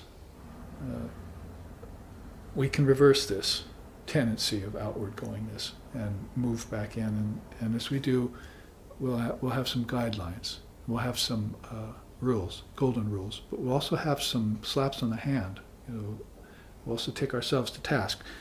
Like next, Buddhahe Parataha, ability to transcend logic, to gain intuition in order to engender spiritual experience. So here's put forth more from the standpoint of the Western intellectual, how they're going to go beyond logic. They have to go beyond logic. It's a good start. They say, even Vedanta says, good start, you see. But intuition about these divine traits inside of you and where wisdom came from, you see, is better. And then the actual wisdom itself turning into spiritual experience is best. That's good, better, best. On an inward trajectory as far as buddhi, your intellect, goes. See? Because intellect can be tainted by ego. When it gets a hold of that intellect and says it's mine, intellect can be tainted by thoughts, and intellect can be tainted by the mind, the dual mind, and bring it right down to the level of two-ness and many-ness. See? So that buddhi has to remain honed. See? They say about the fourfold mind: mind, thought, ego, and intellect, right? So the mind you want to try and make non-dual, because it's dual by nature, so you want to try and reduce the duality, the dual element in it, see, and become one-pointed. And as far as the thoughts, you want to control them, see, keep them from going out, put their power back inside of yourself. So, and then the ego you want to ripen, so you can't get rid of it as long as you're in the body. It's impossible to get rid of the ego, so you have to ripen it. Can't leave it unripe. And the intellect you have to hone. So with the fourfold mind, those are the four practices you have to do with each of them. Make the mind non-dual, reduce the thoughts, vibrations, turn them positive and reduce them. Ripen the ego and hone the intellect. See, so that's a very simple teaching for the fourfold mind, but first you have to know that my mind is fourfold. And why not add in God's mind here? Mahat, they call it. There's a five, just like everything else in it. There's a fifth mind. It's higher mind. And that's where this Brahmagyana will become a very powerful thing, because out of the mind of Lord Brahma has come this fantastic projection as pure knowledge, and then it's turned into objects down this far. See? So these are just your own, every object in here is just your own knowledge. Is a thought become concretized? It started out as a thought, now it's an object. Sort of rule of thumb, Holy Mother's teaching. Objects are just mind made concrete, she said. So, in other words, objects had a source that was other than just nature. See, mind was in on it, wasn't it? And we're not talking about brain so much, we're talking about mind. Mind is the realm of consciousness. To know your mind is not just to have an intelligent brain, it's to know all the kingdoms of heaven within you belong to the mind. That is the realm of the mind you're talking about. And it starts, well, from the ground up, it starts vyasti, individual, and samasti, collective, and then finally transcend it, call it vyapi, or vyapti. You have three levels of mind, from individual to cosmic, individual to collective to cosmic. And so it's a threefold mind there you're talking about, with four elements and with a fivefold origin. So when you look at your mind like that, all of a sudden you know that all knowledge is within it. One of the rules of yoga, right? All knowledge is within me. Well, it's simple now. Of course it is. Because I'm talking about not only my little brain, I'm talking about my mind. I'm not just talking about my mind, I'm talking about the mind of my ancestors. I'm not just talking about the mind of me and my ancestors, I'm talking about the minds of the celestials, the gods and goddesses, and, oh my God, if I were so fortunate, the mind of the rishis who are giving these teachings, you see. That's also my wisdom. And to have it robbed from me by upbringing, by hatred, by lust, by greed, by anger, by shame, by regret, by guilt, by secularism, by the ego, tainting it and so forth, that's not allowable, you see. That's my divine heritage you're talking about, and you're taking it away from me. So I have a bone to pick with the Mother of the Universe. There's been robbery in my house. See? One great song of India. Also here we have Utpaya Pratyaya, nice rhyming phrase. Irrepressible determination to ensure arrival at the goal. I will become realized in this lifetime. This is my final lifetime. And if my teacher tells me, well, maybe one or two more, all right. Then I'll have lifetimes of light and bliss and peace and love and compassion. I'll have higher lifetimes. You see, that's how Aurobindo put it. Just you'll have better and better lifetimes as you go along now that you've reached the Dharma, you see. This will all be put into practice. It's just a matter, of course, before these teachings will suggest themselves so profoundly to me that I'll have samadhi. See. I'll wake up out of sleep one night crying. See. Tears will be rolling down my face because of a beautiful dream I just had about my perfect nature, see, about the light, about the sound, see, about my teacher, see, about the avatars, about my great ancestors, about my divine heritage. It'll happen. See, it does happen. So I have to ensure that it does by keeping up my sadhana and adhering to these golden rules and getting rid of anything that gets in the way without any compromise. See, that's why all of these sentinels were there, right? I'm not going to compromise, I'm not going to make excuses, I'm not going to fall back on reliance on other deities. I'm not going to depend on anyone else to do it for me. I'm not going to put any devil in the way. I'm not going to rely on luck or happenstance or circumstance or serendipitousness, so forth and so on. See? And those are the checks. You see, those are my sentinels. Because if I don't obey those sentinels, then I'm letting all sorts of false gods in to the mix. There's only one God, and that's myself, with a capital S. And there's no other God. And it's the same God in every other individual self. Some of them know it, most of them don't. Where else would God be, Vivekananda said, if not in you? You've gone to the highest heavens, the highest mountains, the deepest oceans. Have you ever found it? Can God ever been put into a form? John said, no man has ever seen God with these eyes. So even if you're a Christian, you're going to have to listen to that God is formless and you've never seen him here on earth. The closest thing you've seen to God is looking out of your friend's eyes. Your child, your teacher, your guru is a good example for that, you see. So there is God, as close as it can be approximated inside of human form. Because nature is the form maker, it's not God. Nature fashions everything into form.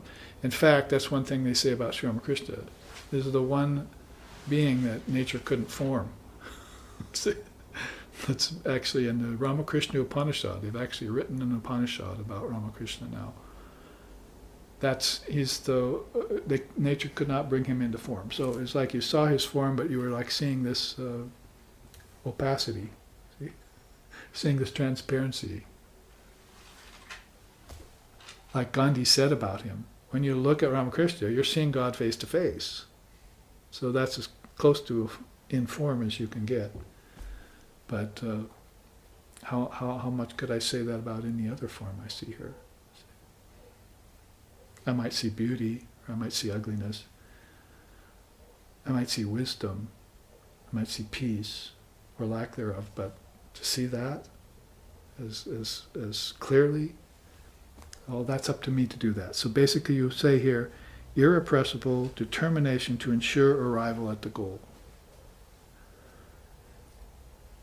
When you say, I and my Father at one, you might as well say, I am at the goal right now. Every day, every breath, every moment, I am at the goal. See? Maybe only thing there is you're at the door, but you haven't knocked, right? As Jesus said, knock and it shall be opened. So you're right there, you see.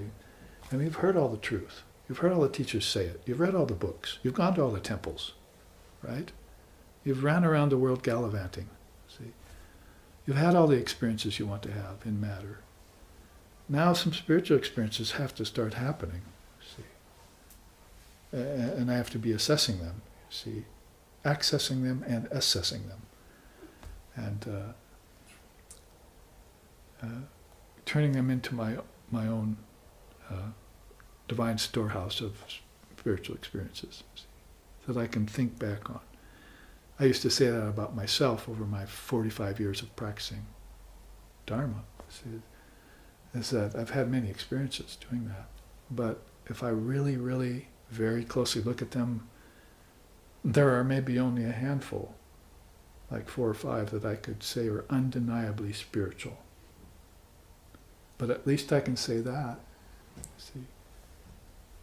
At least I can say that those were undeniably spiritual. I know that I've had a few of those hen's teeth, because spiritual experiences are as rare as hen's teeth here on earth. Having some religious experiences, maybe a few divine moods come upon you, and some, visions and dreams and so forth. But spiritual experiences themselves are very, very rare. And that's the remarkable thing about Sri Ramakrishna Paramahamsa. See, has having them hand over fist. All his life. He used to go across the river, you see, from his village at night and meditate in the graveyard so nobody would bother him, because the villagers were all superstitious, you see. So his mother sent him out once. Gadada, are you there? He was just a little boy, right? Gadada, are you there? Yes, I'm here, but don't come over here. There are ghosts and spooks. You don't want to come here. So all the superstition's gone, all the nonsense gone. There's just one reason for being there, and that was this burgeoning avatarhood. You see, this divine nature that was coming to the fore, full of spiritual experiences without end. See? Don't call me a master. I want to have some more, thank you. So this checklist you could find in souls like that, as rare as they are. And let's move on to another one, Yataman. Well, didn't we have that right up here? There's Yatatma, very close. Yataman, firm control over all desires, emotions, thoughts, and the ego. So this is the realm of the mind. And the body doesn't really have desires that the mind doesn't predicate. See? Do you see a mindless person still wanting to eat or drink or make merry? See, their mind's gone. So the mind is the seat of desires, not the body. Body has a few instincts, you see, maybe. So get firm control over desires, emotions, thoughts, and ego. The Shobhananda would be the bliss of freedom from emotion. See, some people say, well, emotions are good, right? Devotion's good. Maybe purified emotions, you might be able to give that. But no, basically emotions are seen in the East as being very problematic and very much against your peace of mind. I mean, think of it. So you've got peace of mind first, and then you've got bliss, and you've got wisdom and truth that follows them, you see. Where rolls the stream of knowledge, truth, and the bliss that follows both, as Vivekananda said. Then, in that scenario, is there any room for emotions?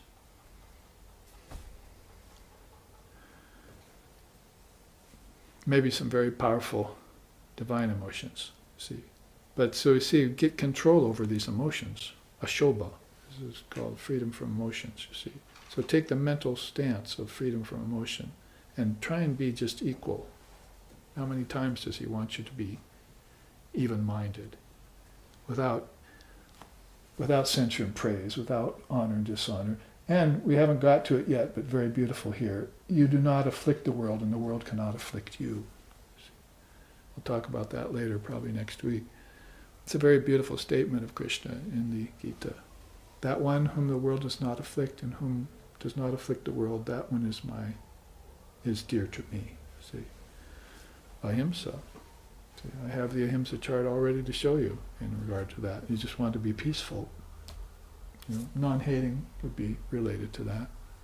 Usually when you hate is when you want to commit violence on someone, some poor soul or some poor race. See that you've got some problem with, maybe unfounded.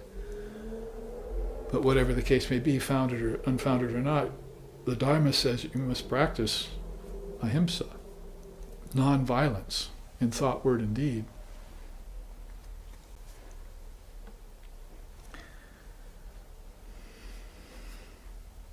That's why Buddhism went, no animal sacrifice, no eating meat.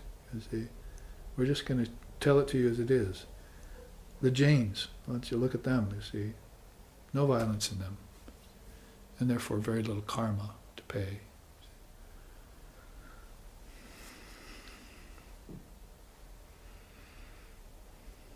Utsaha, constant alertness with regard to spiritual exertions. So that's that vigil we're talking about. Utsaha means really enthusiasm is a good word in English to sort of made it up with. You must have this kind of enthusiasm for spiritual life. When our founder Lex Hickson saw that in people, he would pull them out of the crowds. You see, pull them out. You have this enthusiasm. You're on fire. I was with him once and he said, looked at a crowd and he said, that person's on fire, that person's on fire. And before long he had them cold out and was talking to them about Vedanta. So, are you on fire? Do you have this ready store of enthusiasm for your practice and for realizing God? Do you want to do it in this lifetime? Do you want to be free of suffering? Or just want to be free of all this farce, the silliness out there, the meaninglessness of life? then step up, see. I'll take a big helping of utsaha. Thank you. Utsattva for me too. Yeah, me too. See. Upeksha ananyata, equanimity and single-mindedness.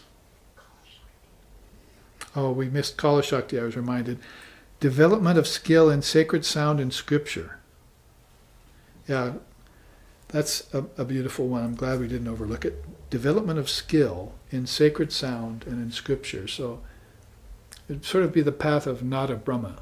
And Nada Brahman, as Holy Mother used to talk about that, or Shabda Brahman. Shabda means the path to God through sound. So yes, probably most of us would think of music, because Saraswati is the goddess of arts and learning and music and so forth.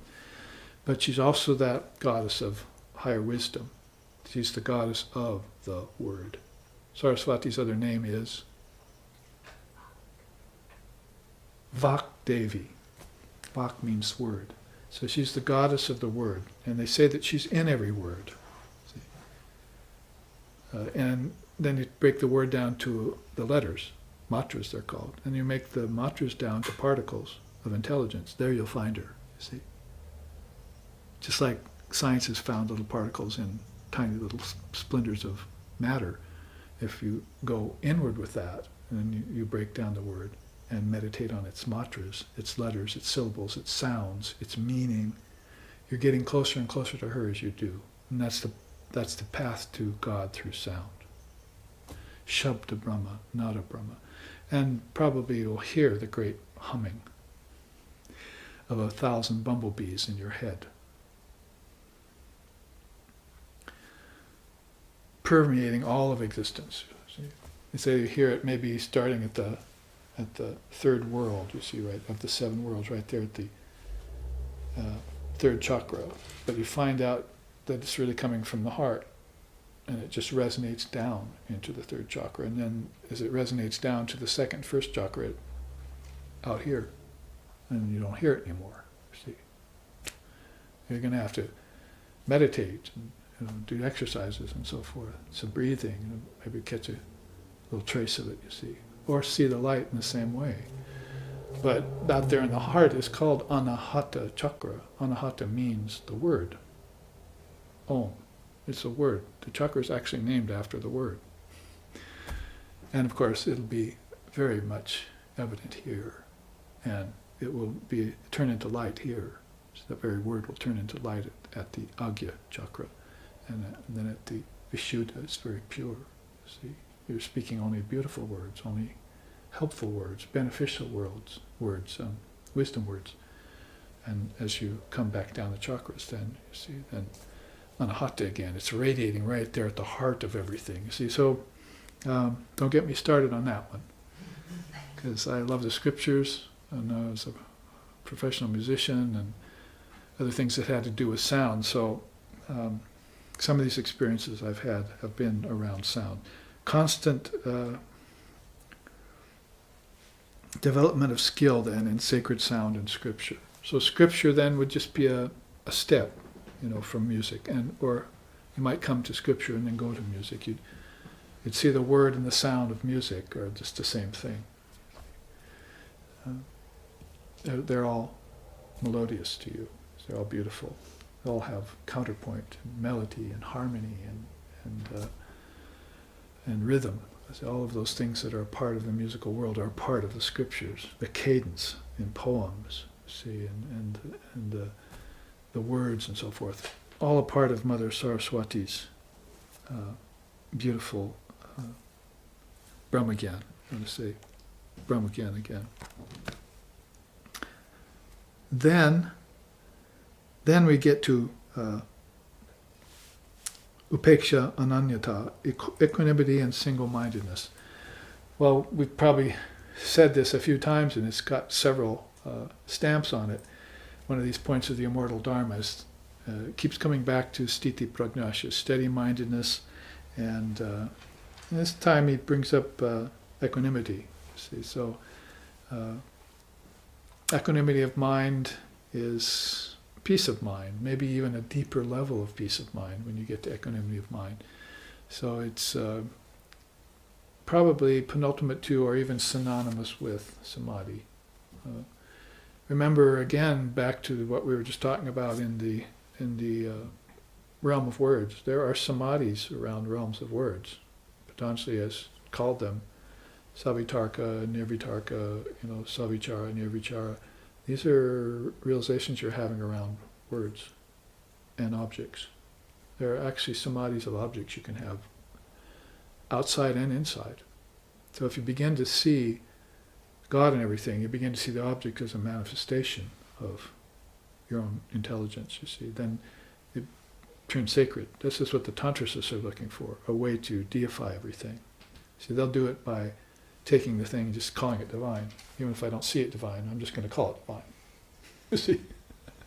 And actually, I think everything will be divine for me, starting today. You see? And then they'll start practicing it. They'll start worshiping it. I mean, this article here in the corner is called an altar, you see.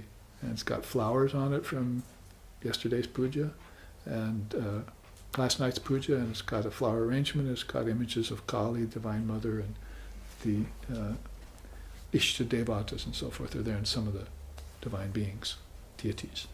So that's deification of an article, you see. But it's not done just to beautify or even to render the article into God. That can't happen, you see. God doesn't come into form, so you don't transgress that one. So that's a golden rule, right? But you are deifying a manifestation of consciousness, you see. And that's a pathway in. But what I was talking about just now is this samadhi of words and objects that Patanjali talks about. It's the first of some 6 levels of samadhi. The first samadhis you will usually have in yoga, if you're practicing yoga, are samadhis around objects and words. And outer first and inner second. So you're thinking, beautiful, you see out here. I'm seeing light, I'm seeing these objects shining. You see, then all of a sudden, it's the connection to, they shine even better inside. I think I'll shut my eyes. See?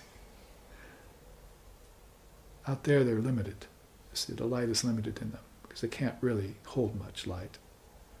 Light shines better off of a leaf than a rock, and it shines better off of a lake than a leaf, but it shines best off a mirror. You see, so there are different levels of light in different things according to their ability to contain light. And objects don't have much ability to contain light. They are insentient. Read my lips. But the sentiency begins to increase as you move inside with them. So outside object, inside object. So stone Buddha, then the real Buddha. That is the thought Buddha. See? Different level of manifestation of light. Stone Buddha started me off, you see, called a pratika or a pratima. Either one. And you can meditate on that like a candle in a windless place, and you can, have a feeling of the Lord Buddha. That might be called this intuition we were talking about. Starts in on you. But then that's an outer samadhi after a while, and then you take that into the very thought Buddha. You see, and that image appears inside of your dreams or in your meditations, in your deepest contemplations, and gives you an inner version of that, nirvi, not savi, but nirvi. So it sheds the outer and takes on the inner. Sheds the form and takes on the formless, because your thoughts are basically formless. They're very, very, they're not completely formless, but the purer they get, the more formless they become until they're gone. That's what happens from dreaming to deep sleep, right? Your thoughts in dreaming are not that pure. They're still playing with objects. Subtle objects, not gross objects. But when you get to deep sleep, they're gone. See? So now you've reached an area of shuddhi. Either chit shuddhi or even shuddhi smriti shuddhi, you see. That's where these potentials for awakening are more available to you. So you have to take them seriously, though. You can't just say this outer world is all that exists and then forget about everything inside, you see. There are people I know who practice meditation who don't believe in God and who don't believe in inner worlds. See, so all they have is this and their meditation. I'm wondering how they're doing. See, how'd that work out for you? I'll say in a couple of years to them. See, but there are other beings who are having commerce with and taking concourse through the kingdoms of heaven within them in their dreams and in their meditations. And they're coming back with visions, they're coming back with wisdom, and they're coming back with proof, as it were, of experiences available to them there. So have some enthusiasm for that. After you control the desires, have an irrepressible determination to arrive, keep constant alertness, and get spiritual patience that knows no bounds. That's called driti. So driti is one of the great qualities that Holy Mother loved. We often talk about her in terms of the 3, sometimes 4 Ds. She likes that idea of driti, patience. And that translates into the 3 or 4 Ps. Patience is a P. She liked perseverance. She liked purity. So patience, perseverance, and purity, if you were able to put those in, then you would almost be ensured success in her way of thinking. I mean, what could possibly stop you if you had those 3 things? If you worked on purity, as we talked about here, if you persevered with it, and you had patience with yourself. It's going to take a lot of patience for some of us, I know. Because there's impatience with our imperfections, but there's also impatience with the fact that I haven't got perfection yet, you see. I haven't attained it. You can get very impatient along the spiritual path, and that can be a problem. Enthusiasm, yeah, have that. But impatience, maybe not. Maybe temper that a little bit. Give yourself a benefit of the doubt. One lifetime will not be too long to realize this self. As Vivekananda said, if you practice yoga correctly, you can do it in 6 months. So keep that in mind. Driti, then samatva. Well, anytime you hear that word sama, it has to do with inner peace, or it has to do with evenness of mind, it has to do with balance. So here, steadiness and even composure. We talked about those 4 moods. Mood, purity of food, and purity of mind, purity of mood, and purity of spirit, right? Those 4 modes of that we brought up in the first the first class 3 weeks ago. So here you have it kind of coming back on you, this even mood or even composure. Don't let your feathers get ruffled by any little thing, what to speak of even major things. There are many calamities happening out there all the time in the world. And guess what? They'll keep happening. And guess what? They always have been happening. And further than that, they always will be happening. That's the world. Remember, the world came out of the mind, and the mind is dual by nature. We're not saying the mind came out of the pure world. The world came out of pure mind. If mind was pure, there would be no worlds. That's what we're saying. It's a different way of looking at it in India. If mind created the worlds, then it would have to be dual to begin with, because all the duality here. It would have to be form, because of all the form here. So Brahman doesn't create the worlds. It's formless. It doesn't create, it doesn't project, it doesn't sustain, it doesn't withdraw.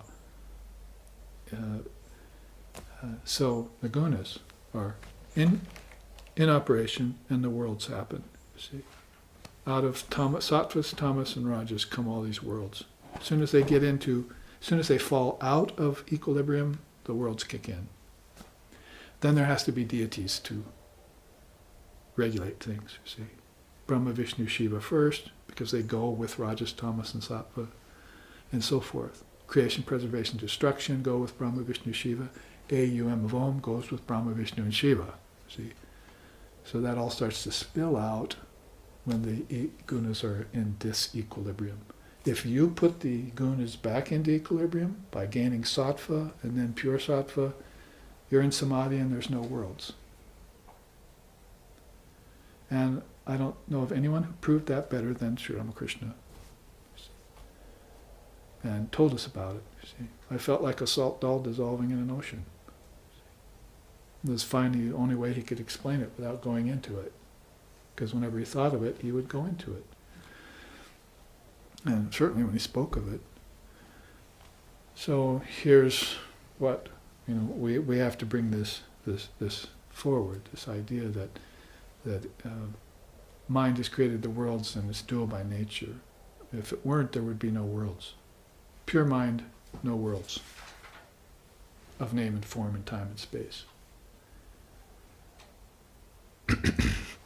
Samatva then, that steadiness and even composure will be your best default zone while you're waiting for samadhi to come along and descend upon you. So the third eye to open, if you will. If thine eye be single, you shall know. See? So on the way in, and the way upward, inward ascension I used to call it, because there's such a tendency of us, in all of us, to say up or look up. But so inward ascension, you see, that kind of puts it in a good way. It's up, it's rising, like Kundalini, but it's inward rising. And finally, titiksha. It's one of the 6 jewels of Vedanta. Sama, Dhamma, Uparati, Titiksha, Samadhana, and Shraddha are the 6 jewels of Vedanta. So when you have Titiksha, it means forbearance. And it puts a stamp on this, you see. Same in pleasure and pain. Where is it? Down in here? Fifth from the top. Fifth from the top. There? Yeah. Same in pleasure and pain. Sama dukkha sukha. What's that? Sukha dukkha word again. Or 2 words. So that will allow us to forbear all of these evils and all of these vicissitudes, these changes that are both in nature and also inside of the mind. I mean, the great devotees of Shankara like to bring that out. Kamam krodam lobam mobam chakvatmanam bhavaya koham atma jnana vihina mutas te panchanti narakani gudaha bhaja govindam bhaja govindam bhaja govindam mudamate samprapte sanihite kale nahi nahi bhakshati dukkarin karane. So that's the 26th verse of Bhaja Govindam. There are so many of them written by all these devotees of Shankara when they were alive. These leaders of all the mats through the generations after he passed away, each added a verse. This one says, be done with desire, through with anger, finished with greed, and free of delusion. And make this one effort called self-inquiry. Who am I? There are fools who, devoid of self-knowledge in this life, and like captives, simply torture themselves in hell. So be done with those, you see, which brings us back to these final 2 of this particular chart that we're looking at. That's high on your list then. The high on the list of a spiritual aspirant. Forbearance of all dualities. Now I think that vaults us into the next level of the teachings, or the next facet, maybe it might be better said, because I also brought along this chart of Vivekananda, which we call Vedantic lion taming. He was called the Lion of Vedanta, see. So we like to use that phrase, and he also liked to use that phrase. In fact, here's some of the ways he did it. First quote, have faith in yourself, all power is in you, Be conscious and bring it out. Even if you are at your last breath, be not afraid, but work on with the intrepidity of a lion, but at the same time with the tenderness of a flower.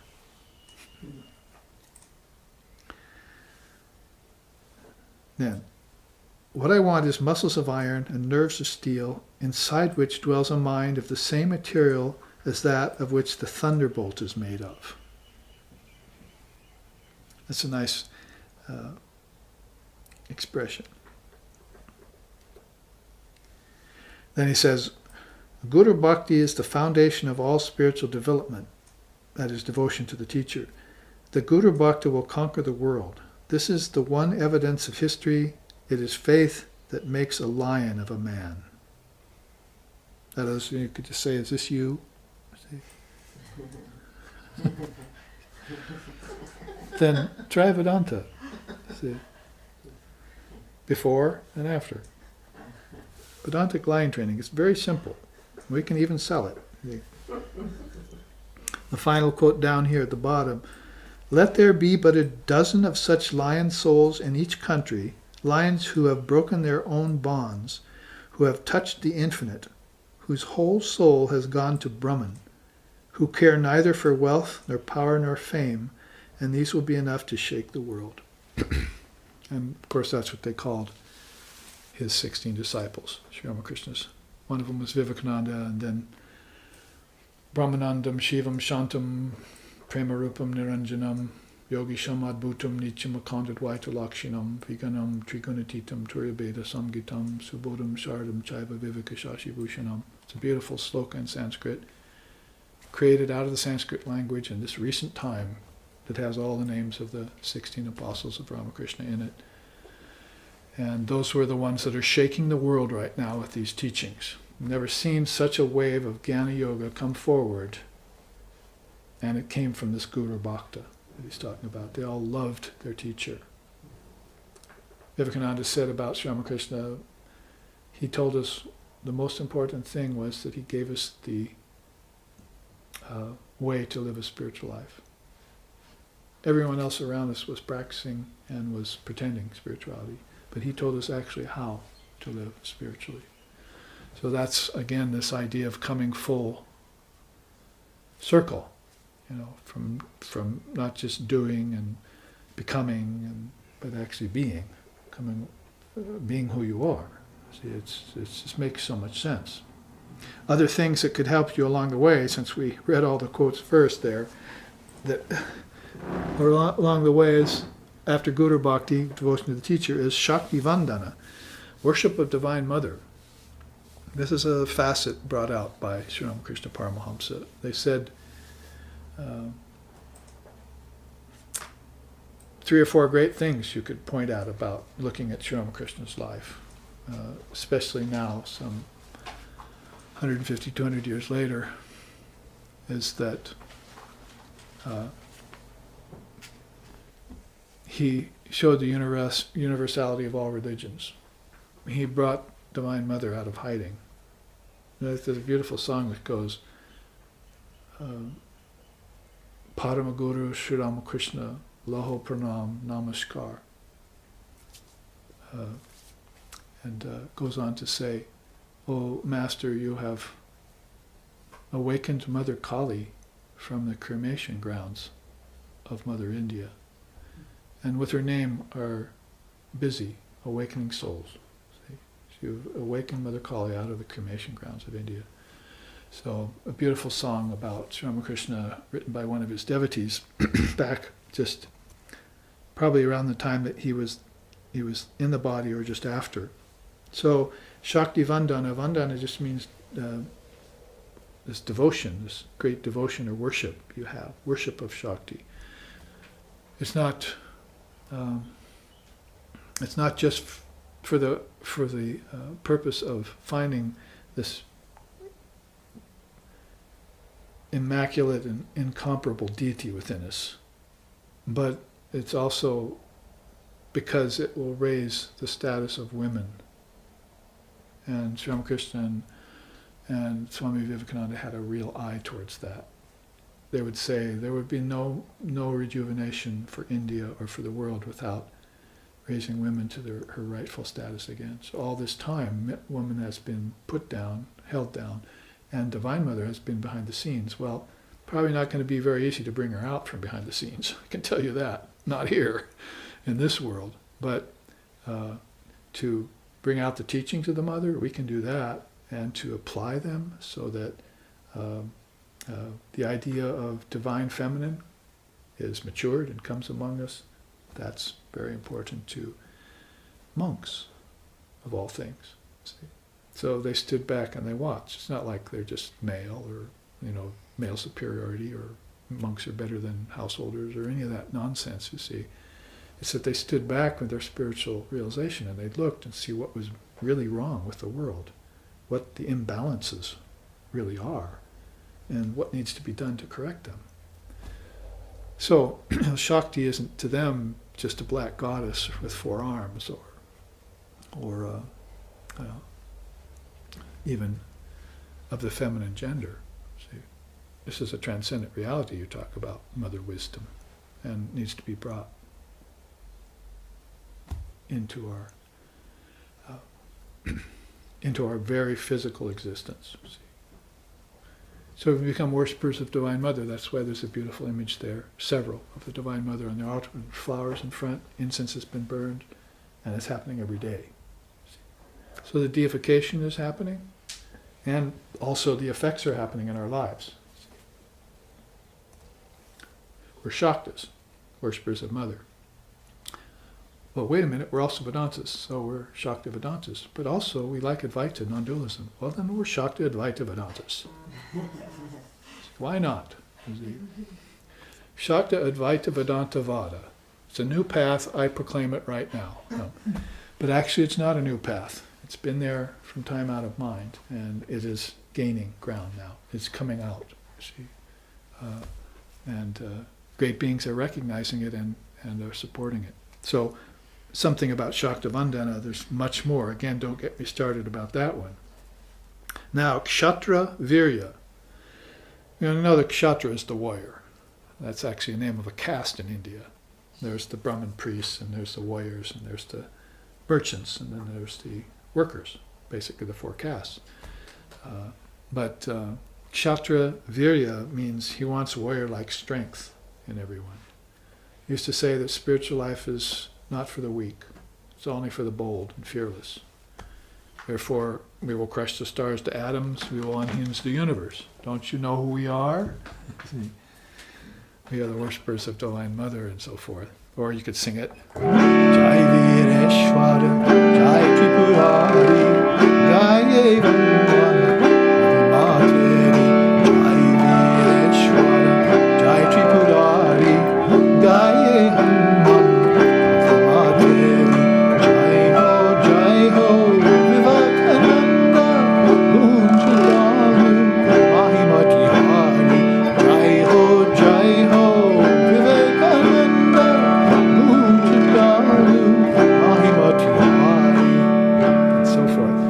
Goes on and on.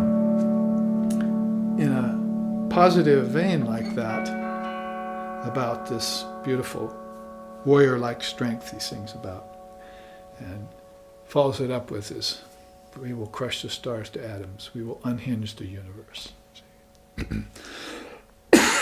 In a sense, science is already doing that, but they don't know what they're doing yet. They don't know what the inner meaning or ramifications of reducing everything into particles, crushing the stars to atoms, really signifies, you see. Not like the Buddhists who called it empty when they did it. You see. Oh, I see, it's all empty. That means I should renounce it. It's substanceless. It's meaningless. It's empty. Empty of the ability to fulfill you, even though people are trying for lifetimes. It's just not working. What's wrong with this picture? Let's back off, hands off. And let's just be ourselves again. Because all of this has come out of us. We can have this anytime we want. See how it all begins to fall into place? If you follow the tradition, all of these fasts begin to fall into place. And they make sense, and then you have spiritual experiences around them, and samadhis, and that experience will come to you in time. First of all, get rid of the appearances. See through the appearances. It's like the first yogic directive. Well, awaken the prana first, then see through appearances. That's like yoga's priority. A little asana, a little pranayama, and get your ducks all in a row, yamas, niyamas. Then awaken the prana and see through appearances. You can put it that way. Then you will shine with Brahma Tejas. See, Tejas is light. In fact, it's the light that shines off of the Buddha, off of Krishna and other beings. It's actually kind of what we would call an aura. You actually feel it and see it, and you feel very healed in its vibration. And it lifts you right up. See, you leave feeling elevated. So Brahma Tejas, God-realized brilliance. And what am I doing here? Well, we are covering some of these as we do this, not all of them, because some of these are actually much more powerful than these. But we are citing some of Vivekananda's favorite mentions, both in Sanskrit and in English. I went through all his works, and these all stood out to me every time I would read him. Which is a lot to read there with the complete works of Vivekananda, but there are certain facets, certain things that he really admired. Like I was saying, like Samadarshitvam. I think someone was talking to him once, and he said, "What about pride and I said that and all that and humility?" And he said, "I don't believe in either of them. I believe in equality of vision, Samadarshitvam. That's my belief." So he wanted to cast out dualities like pride and humility, you see, get down to the point of who we are. You don't have to have false pride in front of anyone. See, be so weak and nebbish-like, Be yourself. Be straightforward. You don't kowtow to anyone. So you have that. At the same time, you have the not only the strength of a lion, but you have the, what did he say? Intrepidity of a lion, but also the tenderness of a flower. See? So there's your pride and humility in a better form, you see. Better put and better actuated. What about Ishtanishta? We were talking about that before class began today here amongst us, before the live stream audience joined us. Ishtanishta, nice rhyming phrase that means one-pointedness. One-pointed devotion upon your ideal. Ishta, Ishta.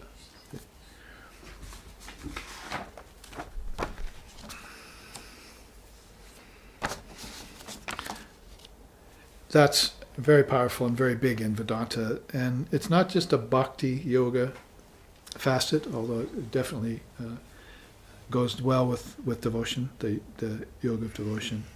But it has to do with this faithfulness and this fidelity to one ideal. Somebody, while we were talking about it, said, I really like that analogy of digging one deep well instead of 5 shallow wells, looking for water. So if you're looking for divine reality, and of course we know it's inside of ourselves, so we should be looking inward. If we're looking for that, then we want to dig one deep hole. You could say about people who dabble, you see, or who move around to different paths and don't stay too long. I mean, there's the importance of patience, right? You should probably stay with the courage of your convictions. Your first intention might be important. At least in many cases. So those people who move around like that, well, they may get practice at digging holes. It may come in handy later. But that one person who has this, let's call it a divining rod. He knows where the well is intuitively because he's divined it with his intuition. And so now he digs right there and digs until he finds it. So he's got that kind of perseverance, patience, and purity, doesn't he? Really, that's a way of saying it. You have the purity of your original intention, that you're right, that it's correct, the Dharma is correct. Then you dig with perseverance and keep it up, and then with patience you reach the goal of human existence. So, Ishtanishta, very big. Abhaya, fearlessness. Abai pade pranashopechi. They sing in India, in Bengal.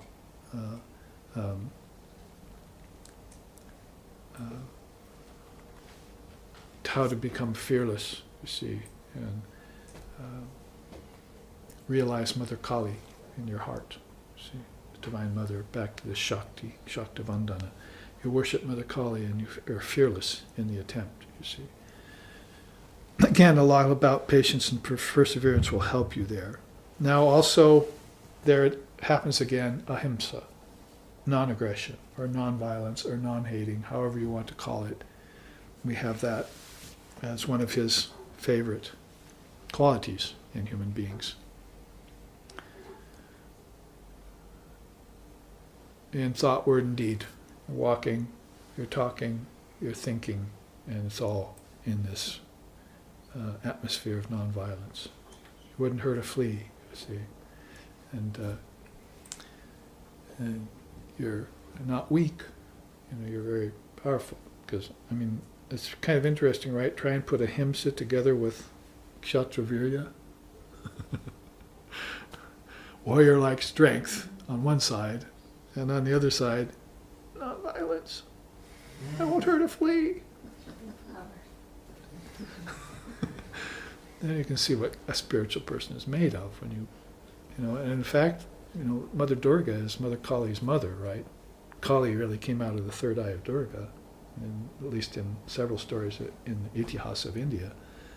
And there was a big, beautiful story, I won't tell it right now, but Mother Kali got beamed out of the third eye of Durga. So Durga is this mother of Mother Kali, you see. So, anyway, without going too far into it, the name Durga means difficult to know. So she's a very difficult aspect of Divine Mother. I once asked a painter, a professional painter, to paint Durga, and he said, no, if I paint Durga, my life will change. I don't want that. I'm not ready for change right now, you see. Not that kind of change. So Durga, if you invoke Durga, you're ready to be, to acquire some of these qualities, and there might be some difficulties for you in doing that, you see. It might not all be wine and roses, the spiritual path. She's going to take you to task, just like maybe she didn't show up with a list like that and say, well, let's go through these, see how you measure up, you see. So anyway, hard to know, and means that she can hold. This is where I was going with this. She can hold qualities like warrior-like strength and the fragrance of a flower or ahimsa in the same being. She'll make that possible. There's a song about her that says, Mother Durga takes two black stones. One's called form and one's called formlessness. And she smashes them together into smithereens. And what's left is divine reality, right? This is a song written in India about Mother Durga holding two black stones. See? So you get the idea about her. Is mother of non-duality, and fits very well with this idea of bringing pairs of opposites. Not the pairs of opposites we were talking about, like good and bad and pleasure and pain, but pairs of opposites like bondage and liberation, form and formlessness, and so forth, together into one picture and making it work somehow. See? With a few minutes left, I think we can just finish these. Tyaga is mature renunciation. So, mature renunciation probably happens when you give up the world and say, it's not real. I'll still live in it. But now that I know it's not real, I can live in it much better, thank you. Before I was taking it as real, and it was giving me all sorts of problems. Now I've let it go, and I'm just moving around, like Sri Ramakrishna said, like a ghost, like a ghoul, like an automaton, or like an insensate person. That's how I move around the world. See? Nothing in it is real. Only I am real. See? Only God is real. Only Brahman is real. They've told me that again and again. Gotta get it through my head. See? Brahmagyanam, well, we certainly looked at that already. This supreme wisdom of Brahman. The wisdom of anything else does not compare to Brahmagyan. And just ask Lord Vashishta, because he's kind of the expert on that. Or get Yoga Vashishta, his yoga scripture, and read that. He'll be talking a lot about how the special wisdom of Brahman he was giving to the young teenage Ram, as he was having trouble with seeing suffering in the world. So he gave him Brahmagyan, and that righted the ship for this young avatar, this avatar to be. Finally, and penultimately rather, samasta chitta, we had that already. It was one of those great checkpoints we had in the first chart. It's universal mind, and I can only say about it again and repeat that it's just very rare to see a really universally minded being, say like Swamiji Vivekananda, is just rare. And we can aspire towards that universal mindedness. It doesn't mean just accepting everything sort of like an eclectic kind of viewpoint. I don't see it that way. I see it as very discriminating, very specific. But you would say you would accept everyone on the level and everything on the level that it occurs and that it's operating. You see, and that's called avasas, or stages. And then you get in and you help the evolution of each one of those things to a next higher level. You can do it very adeptly. That was, of course, Ramakrishna's art. You take very spiritually adept people and raise them to the next level of realization. So, universal mind has to be actually looked into and studied and meditated on and acquired. Finally, and we've said it already, samadarshitvam, equal vision towards all things. So there we come down to the end of a list, and we actually also already read all of the quotes and even got the joke. So I think we're ready to end our 4th class on the Bhagavad Gita in this 5-class series. I will see you here hopefully next week for another 3 hours of dipping ourselves in the Dharma. And in that way, fulfill ourselves and then distill ourselves. So we have to have this seep in, you see, and then squeeze out anything that's not necessary and incorporate everything that is in what we heard. Because we all hear things at different levels and need things in different levels of our being. So that's the sponge method Vedanta practices. We don't practice the sieve method very often. We practice the inundation method. And I hope you've been inundated with enough of the Dharma here so you can do some squeezing at home next week and some assimilating. So here, let's end with our chant.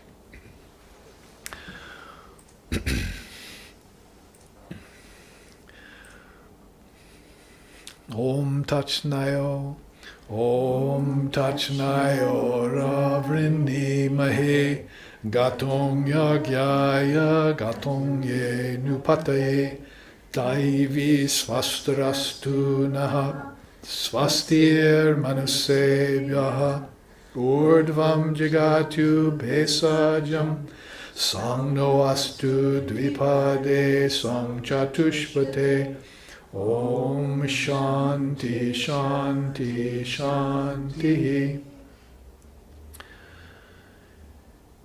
May we make a sincere offering into the Great Self. May we always revere this offering and also worship the Lord and Mother of all sacrifices. May divine blessings be upon us. May peace be unto the entire human race. May well-being, prosperity, and healing also abide among us. Om peace, peace, peace. May peace be unto us, and may peace be unto all. Om Hari Om.